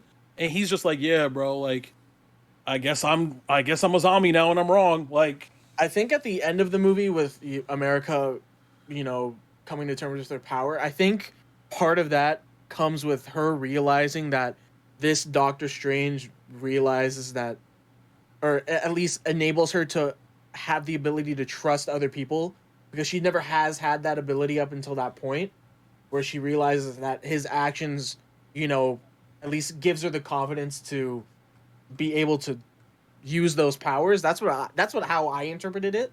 Yeah, it could be that was his learning lesson. Yeah, exactly.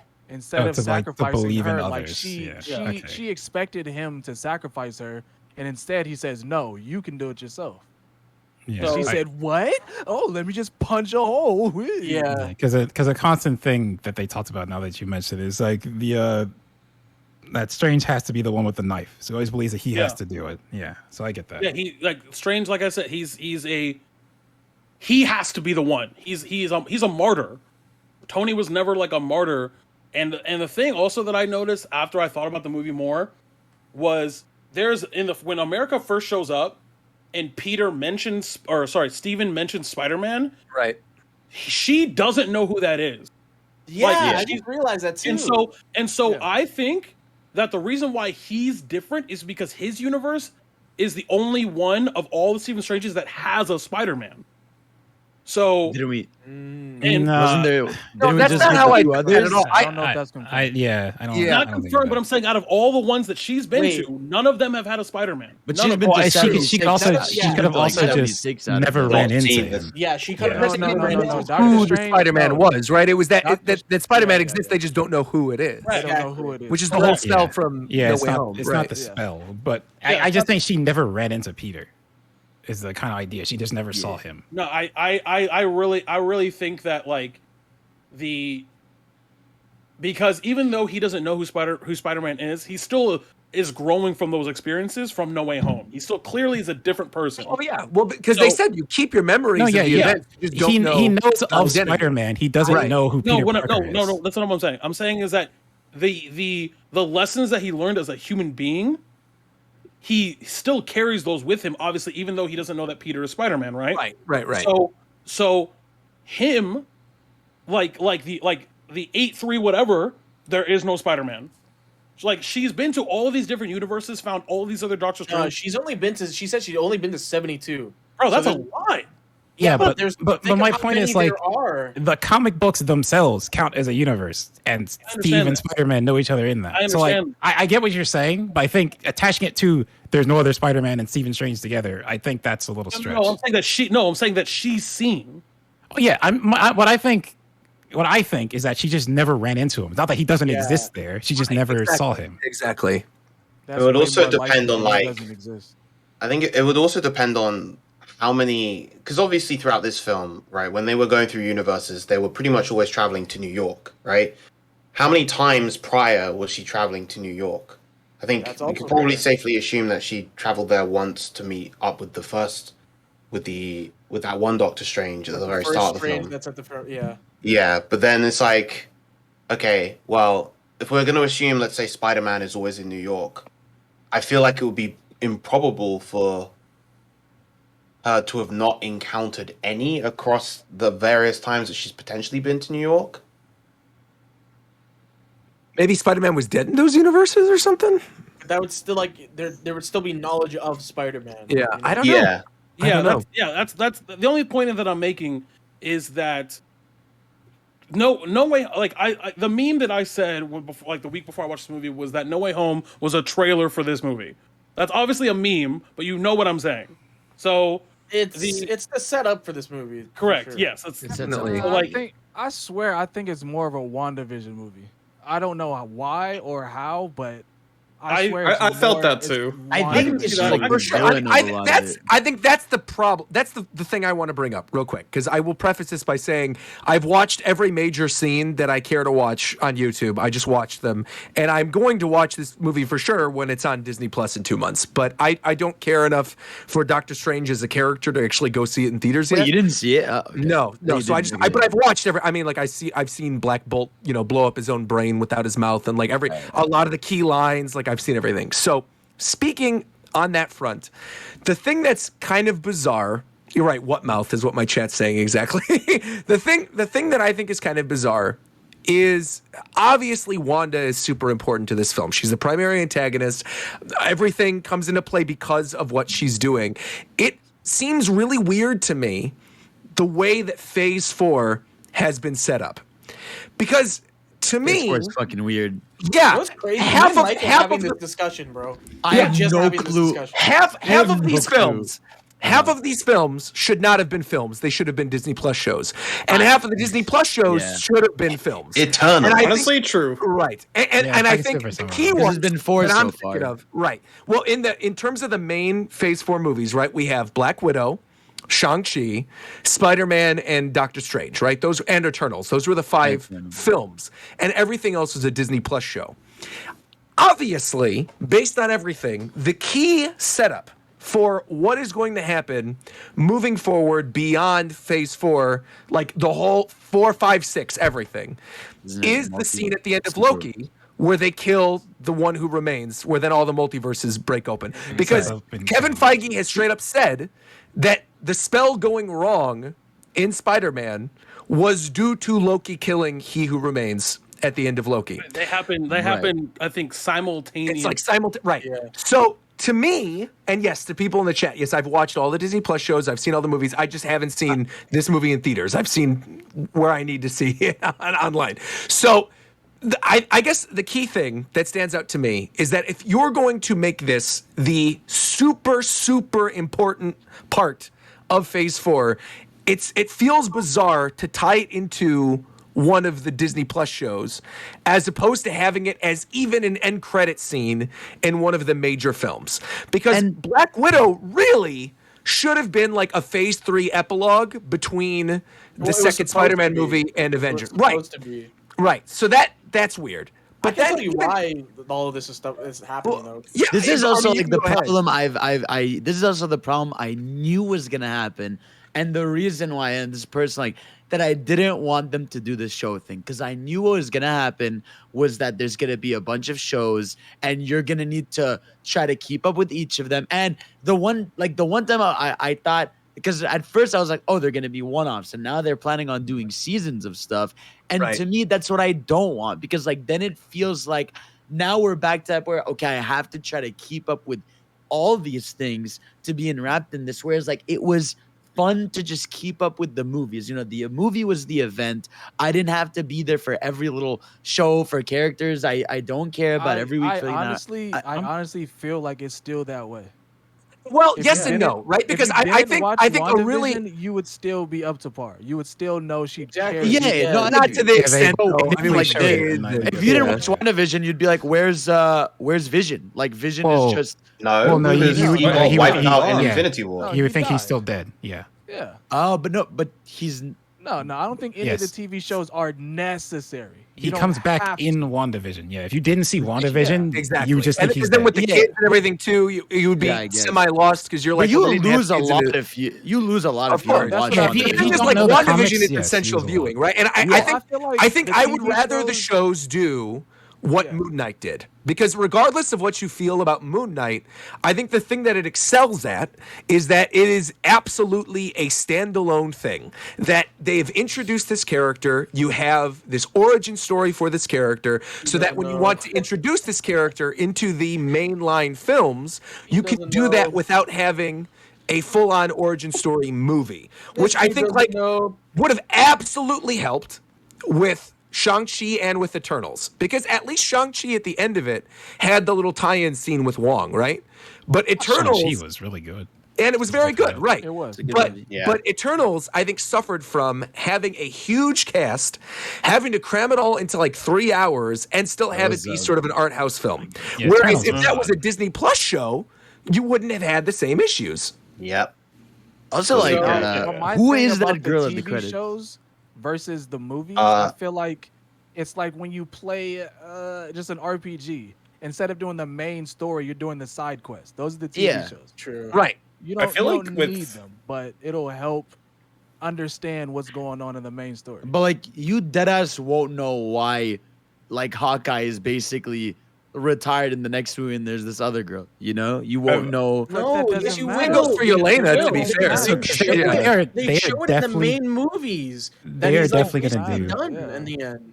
Yeah, but you won't know who Kate Bishop is, and they're definitely setting up Young Avengers. Yeah, so that will matter. Yeah. I mean, that's my problem, bro. Is that if that's what they're doing, because they're obviously also doing Secret Wars. So if that's what you're gonna do, they should have set up Young Avengers as the Disney Plus thing, and they should have set up Secret Wars as the main thing for the films. Listen. This is what's happening.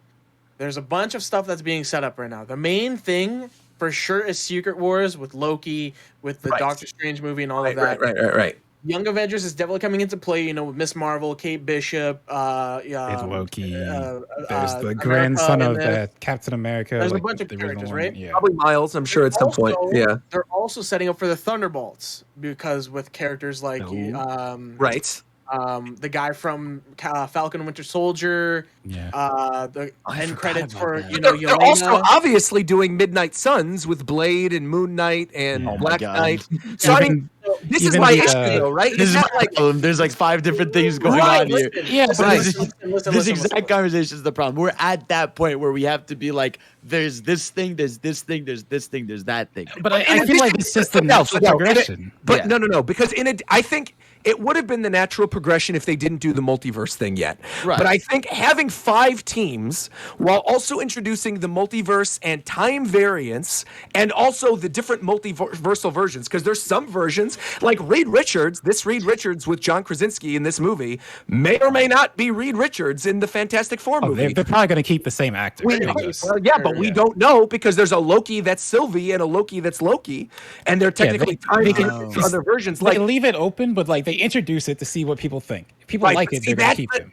And they have like Tobey Maguire and Andrew Garfield and Tom Holland. They're all different Spider-Man. But the issue with doing that, right, is that once you do open that wormhole of time stuff and multiverse stuff, and you've introduced all of these characters, many of which we have not even had the chance to fall in love with yet for any significant amount of time, it does not matter what happens now. They could kill any of them, and they could have 100 different multiversal versions of them, and continuously just reboot. And so none of it means anything anymore. Isn't that kind of what the comics are, though? I still agree. Hold up. You guys are getting ahead of yourself because no matter what, the main line, the 616 characters, those, if they die, I think they're dead permanently unless there's a huge thing. They're probably just going to kill them. Mars in the new anything out of 616. The other version from Endgame or whatever. Wait, anything what? out of 616's universe, nobody Gamora is attached to. I mean, we don't even know that Gamora is. Roger, that was a main plot point for the biggest movie. I know. But that's my point. I know what you're saying. I know what you're saying with comparison to them making all of these multiverses. They can do whatever. I think that's a benefit because they can introduce a bunch of characters that they can just decide when to kill off whenever for side characters to build up plots for their main characters that they're introducing. I don't think they're gonna go and grab a bunch of Kate Bishops or Moon Knights and stuff like that. I think they're only like maybe when it comes to Secret Wars we'll see stuff like that, but I think it'll only be the 616 cast of characters that'll be like standalone. I should say. At the same time, also, I think it's one of those things where it is reduction by addition. And what I mean by that is we're so used to having a large group of main movie-centric MCU characters, and that if you actually think about it, it shrunk significantly. Just think about it. You only, in terms of the main Avengers, they're not really Avengers, but you know what I'm saying. You have Spider-Man, Doctor Strange, Thor, the Guardians, which they're about to have their last movie, so you can count them or not. You have Shang-Chi, who is the newest addition, and Hulk and Captain Marvel. I think that's really much. And Captain Marvel, and then no, because then you've got Miss Marvel, then you've got the other Captain Marvel. It's from WandaVision. You're getting ahead of yourself. You're like they literally don't count. And the only people from the shows who were still like really involved would be Falcon and would be Hawkeye. Also, I would say Photon is not Captain Marvel. I know, but I'm saying that, yeah. If you didn't watch WandaVision, you don't know who she is. Right. No, you would need to watch WandaVision to know who she is, exactly. No, I did. Who is she again? She's the girl that got the powers who used to work for SWORD, right? That like fell through. Right, yes. Okay, yeah, that girl. I totally forgot about it. Yeah.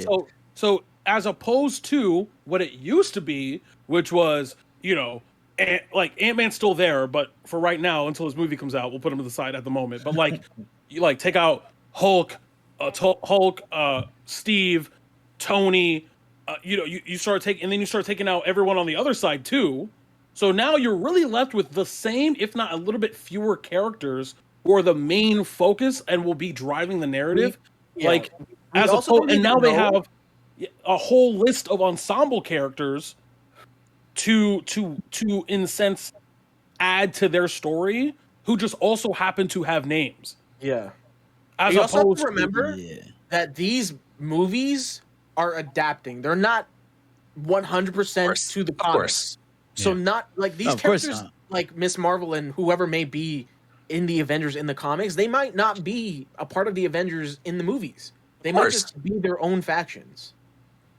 Which I mean, but that's what we're getting, right? Is again, you mentioned like Young Avengers, regular Avengers, Midnight Suns, Thunderbolts. Which I think is fine. Which I think is of course, fine. of course. I think also this phase, like what we're seeing is like we're officially at that Star Wars point where like you consume the parts of the IP that you want to. If you get it all, you get more content, you're happy, but like you can like go to different places without needing the full context. Like that's where we're at. Whereas with the first three, I think even with the movies before, like in Phase 3, it was like that. I don't think it's a much like that. But now it's bigger. But now it's bigger because they have the shows. I don't think it's that much bigger. It keeps getting bigger. Yeah, I think the shows do make it bigger. I think that is a massive like change because like now you're adding on instead of here's 2-3 movies a year. Here's like 6 things a year. No, but it's the same. But I would argue it's roughly the same amount of content.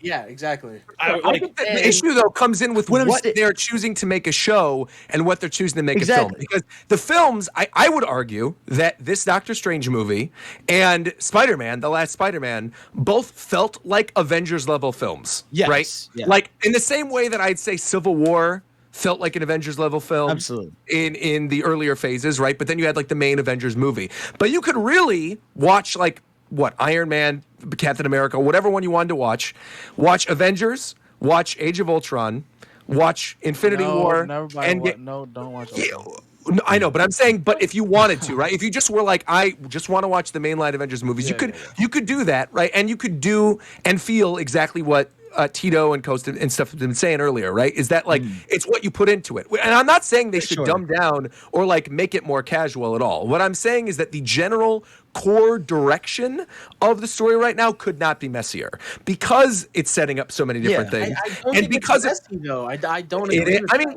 okay, but like, here's a very minor thing, right? A very minor thing. They introduced overwhelmed with the sheer amount of content that you're getting, and you're not used to it. Because no. Dude, I'm a One Piece fan. Are you kidding me, bro? There's no way. I've got thousands of episodes, hundreds of characters to like. That is absolutely not the case. It's that the core driven story things. Even if you narrow it down to say like Captain Marvel, for example, right? They introduced the Skrulls in Captain Marvel. The whole thing with the Skrulls and like the secret invasion, that could have easily been a main story of the MCU. And is now being relegated to like a side thing. Yeah, but I feel like they're just not going to do secret. I feel like they just had something else in mind. So they like put it in there to kind of nod to fans, but I don't think they're going for Secret Invasion.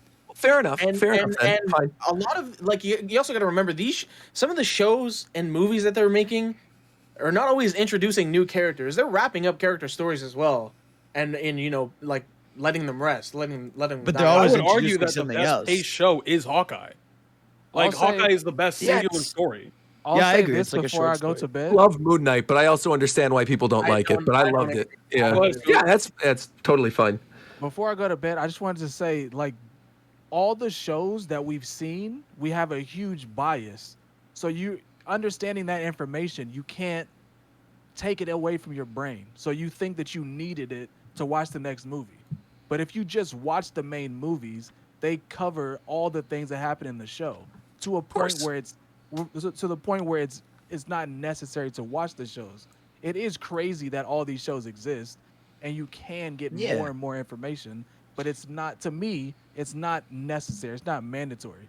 All I watched was WandaVision and Loki, and I didn't watch the Winter Soldier one. I didn't watch the Hawkeye. Like the most important ones. Exactly. Those are the two you need to watch. That's what I'm saying. You can do that I'm now. saying I didn't need to. Nothing in those movies those shows translated to the movies.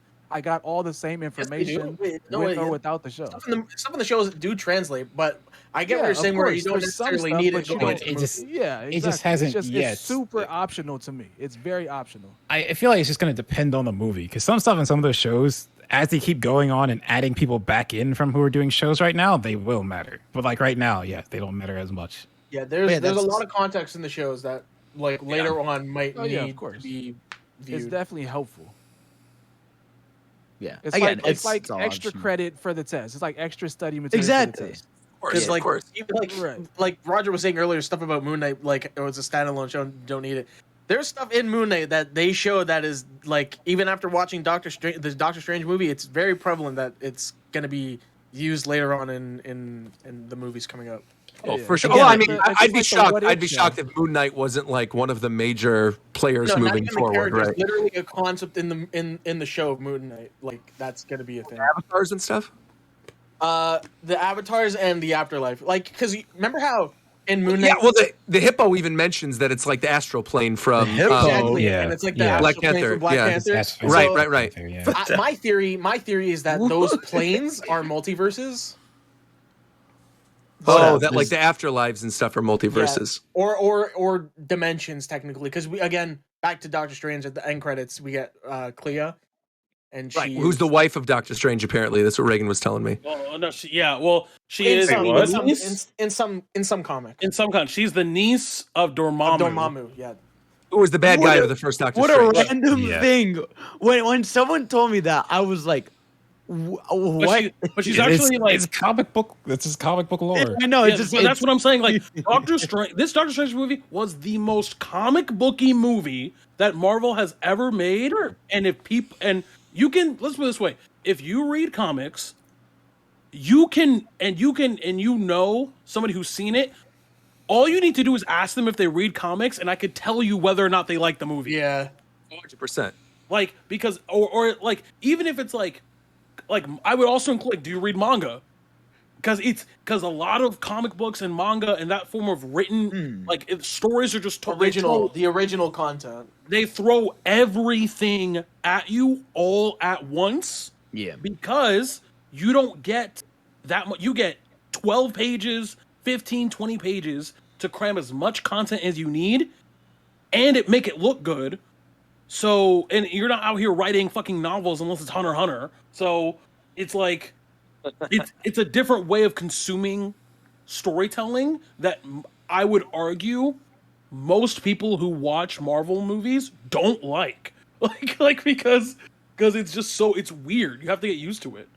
Yeah, this stuff has this question though, right? It's way different. Which I enjoyed it, but yeah, they do a good job of adapting it. But it's definitely like it's even like with movies based off books, like Harry Potter and shit. Like if you've read the original adaptation or book or whatever, you're gonna get much more enjoyment out of it.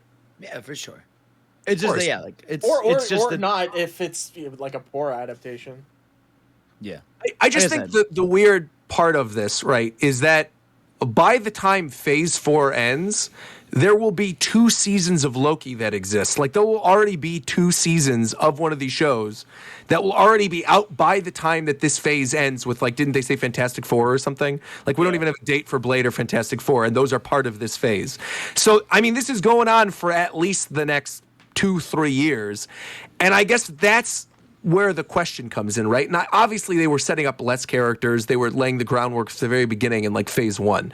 But I think because they're throwing so much at this first one, the reason why it feels messy to me, even as somebody who enjoys manga and who, in general, really likes the Marvel stuff, is that it feels semi-directionless to the extent that I understand they know what they can set up and where they're going with it, whether it's Young Avengers or Secret Wars or whatever. But it feels like there's not as clear of a story as there was from Avengers, Thanos going into the Infinity War. Because before it was like setting up Avengers Initiative, you know. Right. We know that Thanos is the looming threat. That's We're what getting I was talking characters. to Mike about.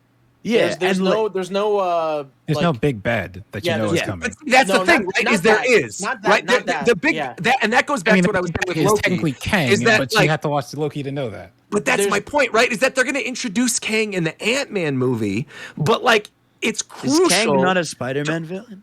Or am I thinking He's in a lot of the. You're also thinking of possibly Krang. Yes, I'm thinking of Krang. Okay.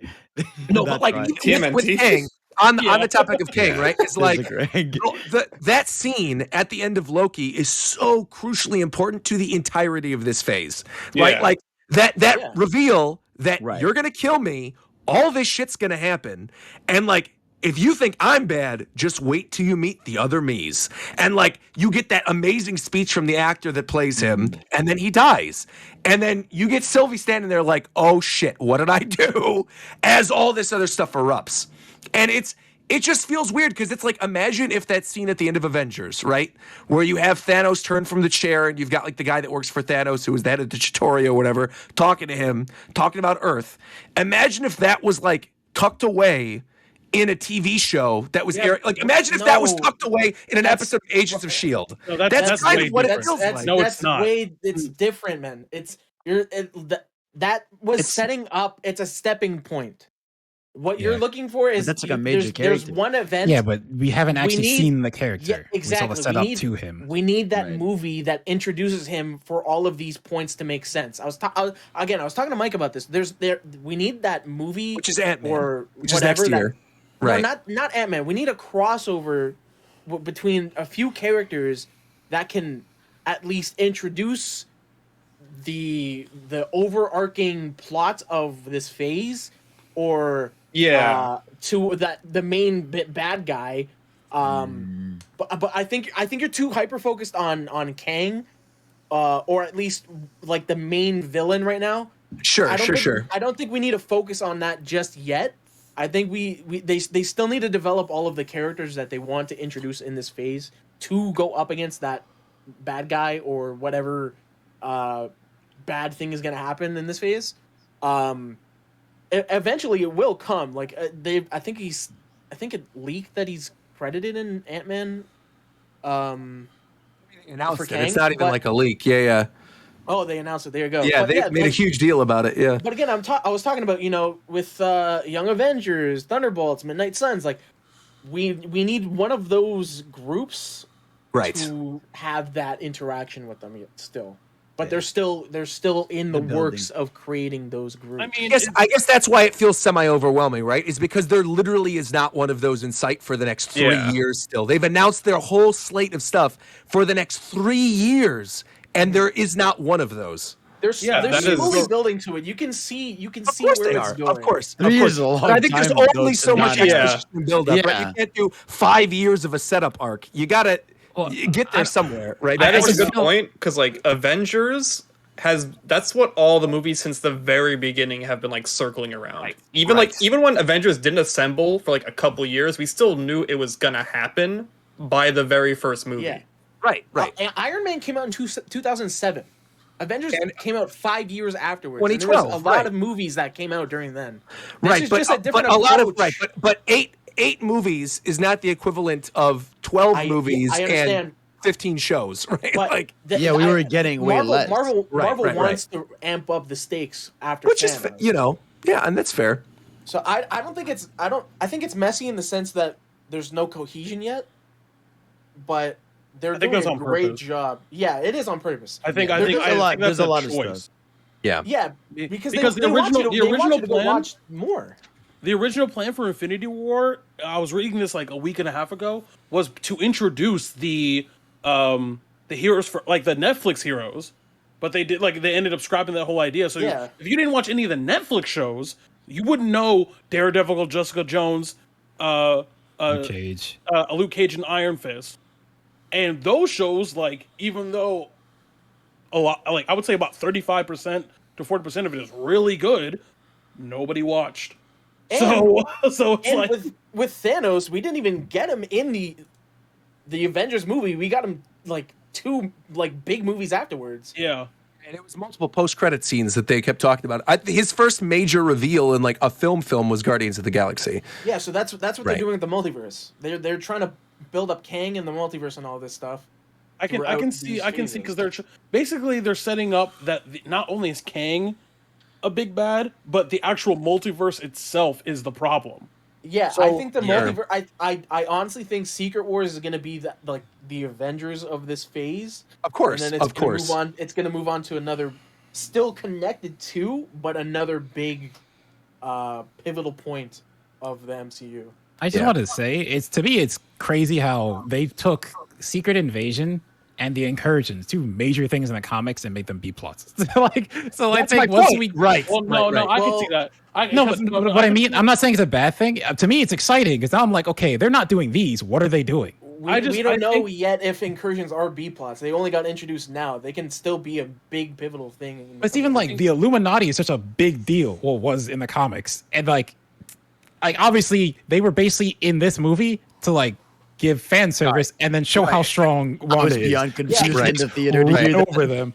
That was funny. It was funny to me because like they said Illuminati, and I was super excited. People next to me like, what? But it's also very hard to do the Illuminati without Tony and X-Men. Like you can do it with Doctor Strange or Professor X, but it's really hard to do without Tony because Tony is the de facto leader of that. So it's like I'm actually totally okay with them just not like doing it and having this as like a fan service thing. I would have been super mad if they brought out a Tony. Like that would have been horrendous. Yeah, wasn't that one of the early rumors though that like Tom Cruise was going to be like superior? Right. I knew that wasn't going to happen because I read a Reddit post months ago that leaked this entire movie. So I knew what was happening in this movie. Nice. Because and this I guess goes back to what Coast was saying too with Kang, right? Is like, yeah, he may not be the big bad. They could very well have it set up where like you think he's the major bad after 6 years of setup, right? And they have like that big crossover and Kang fights, and then Kang gets washed, and you're like, oh, it's actually Galactus or Doctor Doom, right? Like those are the two other huge ones that they could do. Would be Galactus. Kang joins Young Avengers, and it ends up being Doctor Doom. We don't know. There you go. Yeah. We also expected the X-Men that they're gonna reintroduce. We could get some like Beyonder shit. There was even an Easter egg I think I saw with the Living Tribunal in one of the multiverses that they passed through in the Doctor Strange movie. So there's a ton of like escalating villains. Of course, they could like Thanos really ain't shit when you think about it. Like for real, really, you know what I'm saying? Like people really thought Thanos kind of sweet for real. Like, and we've seen like what multiverses can do already in this movie. Like fucking with Wanda and shit. That's and what if? If no one saw What If, like, there are some huge repercussions that involve the multiverse story, right? With the Watcher, and then exactly. I just really hope that, like I said, the movie I enjoyed watching it. It's gorgeous. That movie is gorgeous. Great. Really cool looking. Oh, for sure. Yeah. The movie is like, if nothing else, it's a pretty movie. The VFX are incredible. Yeah. The set design, the costumes are great. The music is fun. There's some cheesy moments that's fine, but I think that I'm really confident now, actually, that Marvel has perfected the art of doing a movie for new characters. So I want to see that because Shang-Chi was so even though I'm not going to talk about whether or not it's better or worse than No Way Home, I'm going to talk about I liked it more than No Way Home, just because it's not 3 hours long. I have my problems with Shang-Chi. So I really like Shang-Chi, and I'm wanting to see more of those films, but at the same time, I really, really, really am excited for Love and Thunder. Because I'm of the opinion that based off everything I've seen and heard about that movie, it's either going to be fantastic or it's going to be a big 2.5 hours of nothing. It's not like none of it's going to matter. I think it's going to be the latter. I also think it's going to be. I think it's not going to matter. Really? I think it's going to be a fun movie. I feel like the direction Thor's been going has been a lot more lighthearted, and I feel like Thor plays very well in that environment. So I think this movie's going to be pretty good. It's going to be good. Yeah, I think that's the thing. I think it's going to be a good movie. I don't think it's going to have much impact on the overarching. So I actually feel like it will, because I feel like the fact they gave away I can't remember her name in the comics, but they gave away that she is now Thor. Right. Like, I don't think that matters too much. I think the thing but that I think matters that is would the have been. villain. But my point is, I think that would have been a movie seller, like the big deal in the movie. But they showed it to us. To me, that seems like they have something else. Then. Yeah, I agree with you, and that I think it comes with the villain and him having something to do with the Black Blade and all that stuff. Right? Yeah, exactly. So we'll see. Well, the villain's Christian Bale, right? Isn't he playing the bad guy? I forget his name. Yes, it's like Gore the God Killer. Yeah, Gore. And he has Because affiliation. then I think like if his name is God Killer, then I feel like they could tie that in even with Moon Knight, where you've got like the Egyptian gods and all these other gods, and it ties. I'm pretty sure, unless I'm wrong, the blade he has is because you've seen Eternals, yeah. Yeah. It's supposed to be related to the blade at the end of Eternals, if I'm not wrong. But the blade and that guy becomes Black Knight. Yes. Right. Who is a Midnight Sun who works with Blade, which is why you hear Blade talking to him. Yeah. Right. Again, it's these small things, man. Like you get the small little tease. You gotta wait 3 years for it to finally pull off, and then you feel fucking satisfied. Can't wait for Thor to turn into a horse. I want He horse. does that? I want Thor's. Don't they already have Frog Thor from Talking about Manta Bill or whatever the fuck. Shout out to the Sony Cinematic Universe, El Muerto. I can't wait. 2024. That shit's gonna be they are Morbius 2. This sounds bad, but I'm kind of fine. Like I don't mind. Well, I really liked Venom 1. Venom 2 felt like a bit of a mess, but like I'm kind of all right that the Sony movies aren't doing so great, so they have to work with Marvel. Morbius sweep, baby. I want that to keep happening. Venom 3 sweep, baby. Morbius sweep. You know, We've all seen Doctor Strange. Oh, Mike, say it. Is there any thoughts on Avatar 2? Any opinions? Oh, I'm just. It's like a movie that I'm gonna be very. Hey, you know what? You know what I'm thinking? I'm thinking that the chat, Roger, deserves to have some more merch dropped on our shop. What do you think? I think we could drop a little bit of merch. What do you think? I think it's a good idea. I think the streets have been wondering. All right, well, if the streets have been wondering, let's go on JapanTime.shop live right now. Here we go. Ladies and gentlemen, the shirts are here. Right here. Ladies and gentlemen. Oh, here we go. Get your mom's credit card.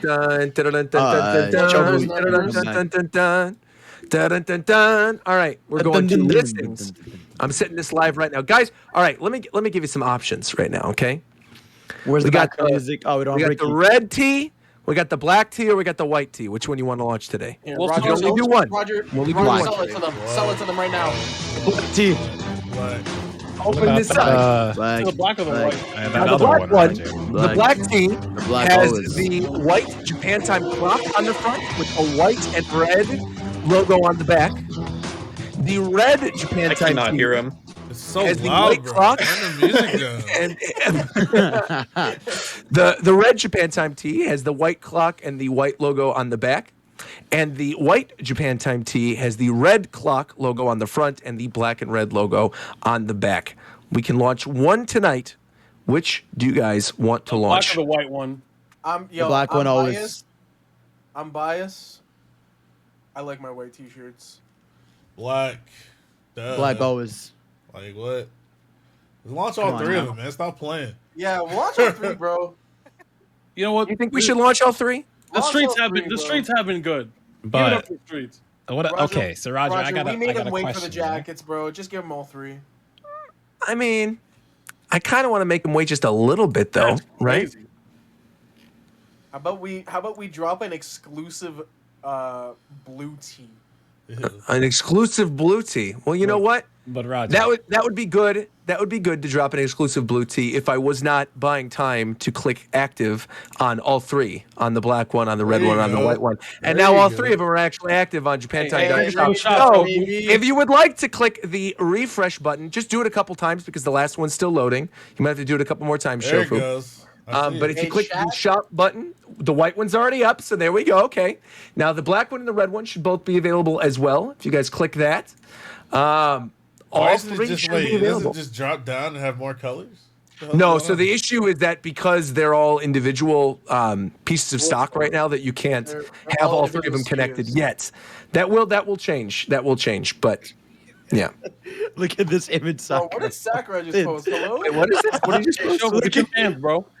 Look at what Sakurai just posted. Right on the back. He's choking the shit out of Deoxys. Bro, he's about to. Oh wait, we stopped talking about WandaVision. Not WandaVision. Fucking Doctor Strange. I can't. Oh, I know what you're Professor X. I know where you were going. I know where you're going. Yeah. There it is. He's about to pull off that shit. So Roger. Yes. What about my brothers and sisters with long hair? What we Hold the L. Yeah. Long hair. What do you mean? Long hair. So any design that's on the back doesn't get seen. Hold the L. Oh well, then obviously you wear it in a ponytail or something. Like, what are you doing? Yeah. Get a haircut, brother. You got the logo on the front. You got the logo on the front. You got the logo on the back. That's it. It's not meant to be the whole design. It's just meant to be a subtle thing in the back. You don't want to have too much on the. Just the clock is enough. That's fine. I can't even believe he asked that question. Right, like you're not about to wear. I'm sorry for not accommodating for you. But the jacket's got it all over it. Like there's a lot more. Bro, the Look, jacket. if you gotta consider, Maybe you should buy the jacket then. if Honestly, you gotta is what you should consider do. what you wear because your hair is blocking the back of your shirt, that's a huge problem, my brother. I'm just not alone. That's all. You're That's not all I'm alone. You're I'm not trying alone, to of reach course. out to include those Okay, why don't you who are conform to in get a my haircut? position. That's crazy. It's not. Oh, you getting a haircut is crazier than him redesigning the entire shirt. I'm not asking to read. I'm not asking to redesign. I'm saying, of course, more options. That's all. Well, then you know what? Here's what I'm going to say. What you should do: you tell me what you want, and then we go on LIFO, and you make one of the shirts for yourself. Whatever you want. You know that. You already know. Do it. I mean, that's all you got. We have all the fun. Fake Roger Takes it. We can do whatever you want. We already did this. Or you could rent out a kiosk in a mall and make those shirts like they be doing. Fucking But you're not going to have. You could do that, but you're not going to have that same quality print that LIFO has. You're not going to be able to have them made in the same. That's place why I as want this. Uniqlo. I really You're not want gonna to have it see in the what they same make. place. I'm Of excited course. for the quality. I want to see it. Of course, you can make whatever you want. By the way, if you purchase a T-shirt, if you purchase all 3 T-shirts, you should have them throw in Ricky Pillbox. That'd be fun if you get all 3. If you buy all 3, you should get. And who's gonna pay for that? You gonna pay for it? Talk to Alex about it. Yeah, we'll hit him up. Make it happen. If you don't mind, I think it's a funny story. But, Let's hear it. Yeah. The hair thing. Because let's hear it. This is back in like high school. My hair used to actually be all the way down my back, like all the way. Longer than I think any of you have ever seen it. It was incredibly long. But I cut it shorter for high school because I went to a Catholic school, so they had a dress code that had to be above the collar, and they just let it grow out over time. And one of my friends, his mother works at the school, so they had him ask me because the school didn't want to come up and ask me like, "Hey, you need to cut your hair," because they thought I was Rastafarian. It was a part of my religion. So he told me that, and I just laughed, and we just never said anything about it. They just never made me cut my hair. Right on. You had to be there. Probably wasn't going to hit. I thought so. Now the funniest thing is when they thought you was good at football because you had dreads. Yes, I was wondering if I told you that. That's the one you should have. That's fucking I was wondering if crazy. I told you that because they thought I was going to be amazing. I sucked. And also for people wondering about like the prices of the merch and stuff too, if you're looking on the site, the coffee mug and the pillbox are both 20. The hats are 25, as are the shirts. You can get a hat or a shirt. They're both 25. The jackets, there's still a little bit of overstock, but I don't think they're allowing you to order the overstock yet. That'll be later in the year. And then the plushies are 30. And I think there's like less than 45 now. It says 45 available. There's less than that. I could look on the back end because it says there were additional 18, so 18, 45 minus 18, whatever. Yes, all U.S. dollars, by the way, too, chat. All U.S. dollars. Any discount codes? No discount codes yet, but there is something important we should be saying, actually, which is that we still have the Nintendo Switch giveaway going on right now as well. If you check the Japan Time Twitter, I will retweet it as soon as the show is over. There's a link to the Gleam giveaway. All you have to do is follow the Japan Time YouTube channel, which now has a custom URL, because people were talking about that last time. If you go to youtube.com/JapanTimePodcast, that will take you to our YouTube channel now. We have a custom URL. God, what Very the fuck? nice. Yeah, there you go. No, bro, I am flabbergasted at something else, bro. Why is the shipping for our shirts so cheap? What the Look at fuck? that. That's what I I'm like to see saying. it, man. You gotta say, we got the cheap shipping because we're doing it for all of you. We don't care to make a lot of money on this. We made a lot of money on the jacket campaign. This is for all of you to get some nice Japan Time merch at a reasonable price, cheap shipping, high quality merchandise. Buy the fucking shirts. I thought that Absolutely. conversation was to go a completely different place. That was funny to me. Yeah. But definitely. Also, yes, if you do end up getting a jacket or a shirt or whatever, by all means, please tweet us. Take photos, send it to us. We will retweet you from the Japan Time account so long as you're not doing something inappropriate. And and if you're not interested in just our merchandise, you want to get a little extra content from us, we also want to let you know that we did a full watch through of part 2 of season 4 of Ozark that is now available on our YouTube channel, youtube.com/Japan Time Podcast. Me, Zeph, Mike, Ricky Cocaine, naturally, and friend of the show, Gold Sake. We all watched the final 8 episodes of Ozark. It was a lot of fun. Oh, 2 long announcement streams. I forgot to bring up today. You please, by all means, bring it up. I am 100 chapters down to being caught up on One Piece. Wow, you did it, man. Good job. Yeah, I am near we double will digits, absolutely brother. have a discussion. Shofu, you said you're at episode what, like 900 something? You're still Act 1 of Wano, right? Yes, sir. There you go. Both of you guys could catch up maybe at the same time. Be all caught up by the end of the story arc. That'd be kind of hype. So we gotta catch up. I need these Warriors to go ahead and catch up to these Grizzlies in this third quarter. That's what I need. Speaking of catching up, I need to get to Endwalker now. That's right. We got to catch us on some beauty sleep. here, So bro. thank you, everybody, for tuning into tonight's show. We will be back in 2 weeks. Hopefully, there'll be some cool announcements by then. That'll be, the end of May? So maybe we'll get, like, a Nintendo Direct teased by then or some other news that might be kind of cool. Any games coming out in the next 2 weeks that we should be alert? I don't think so. I don't No, think May sucks, bro. Everything's in June. Yeah, Circus is the next game we're looking forward to. Yeah, June is cracked. Like June has that, it has Fire Emblem, it has DNF Duel, it's got Sonic Origins, it's got A lot of million stuff. things. Yeah. The calm before the storm.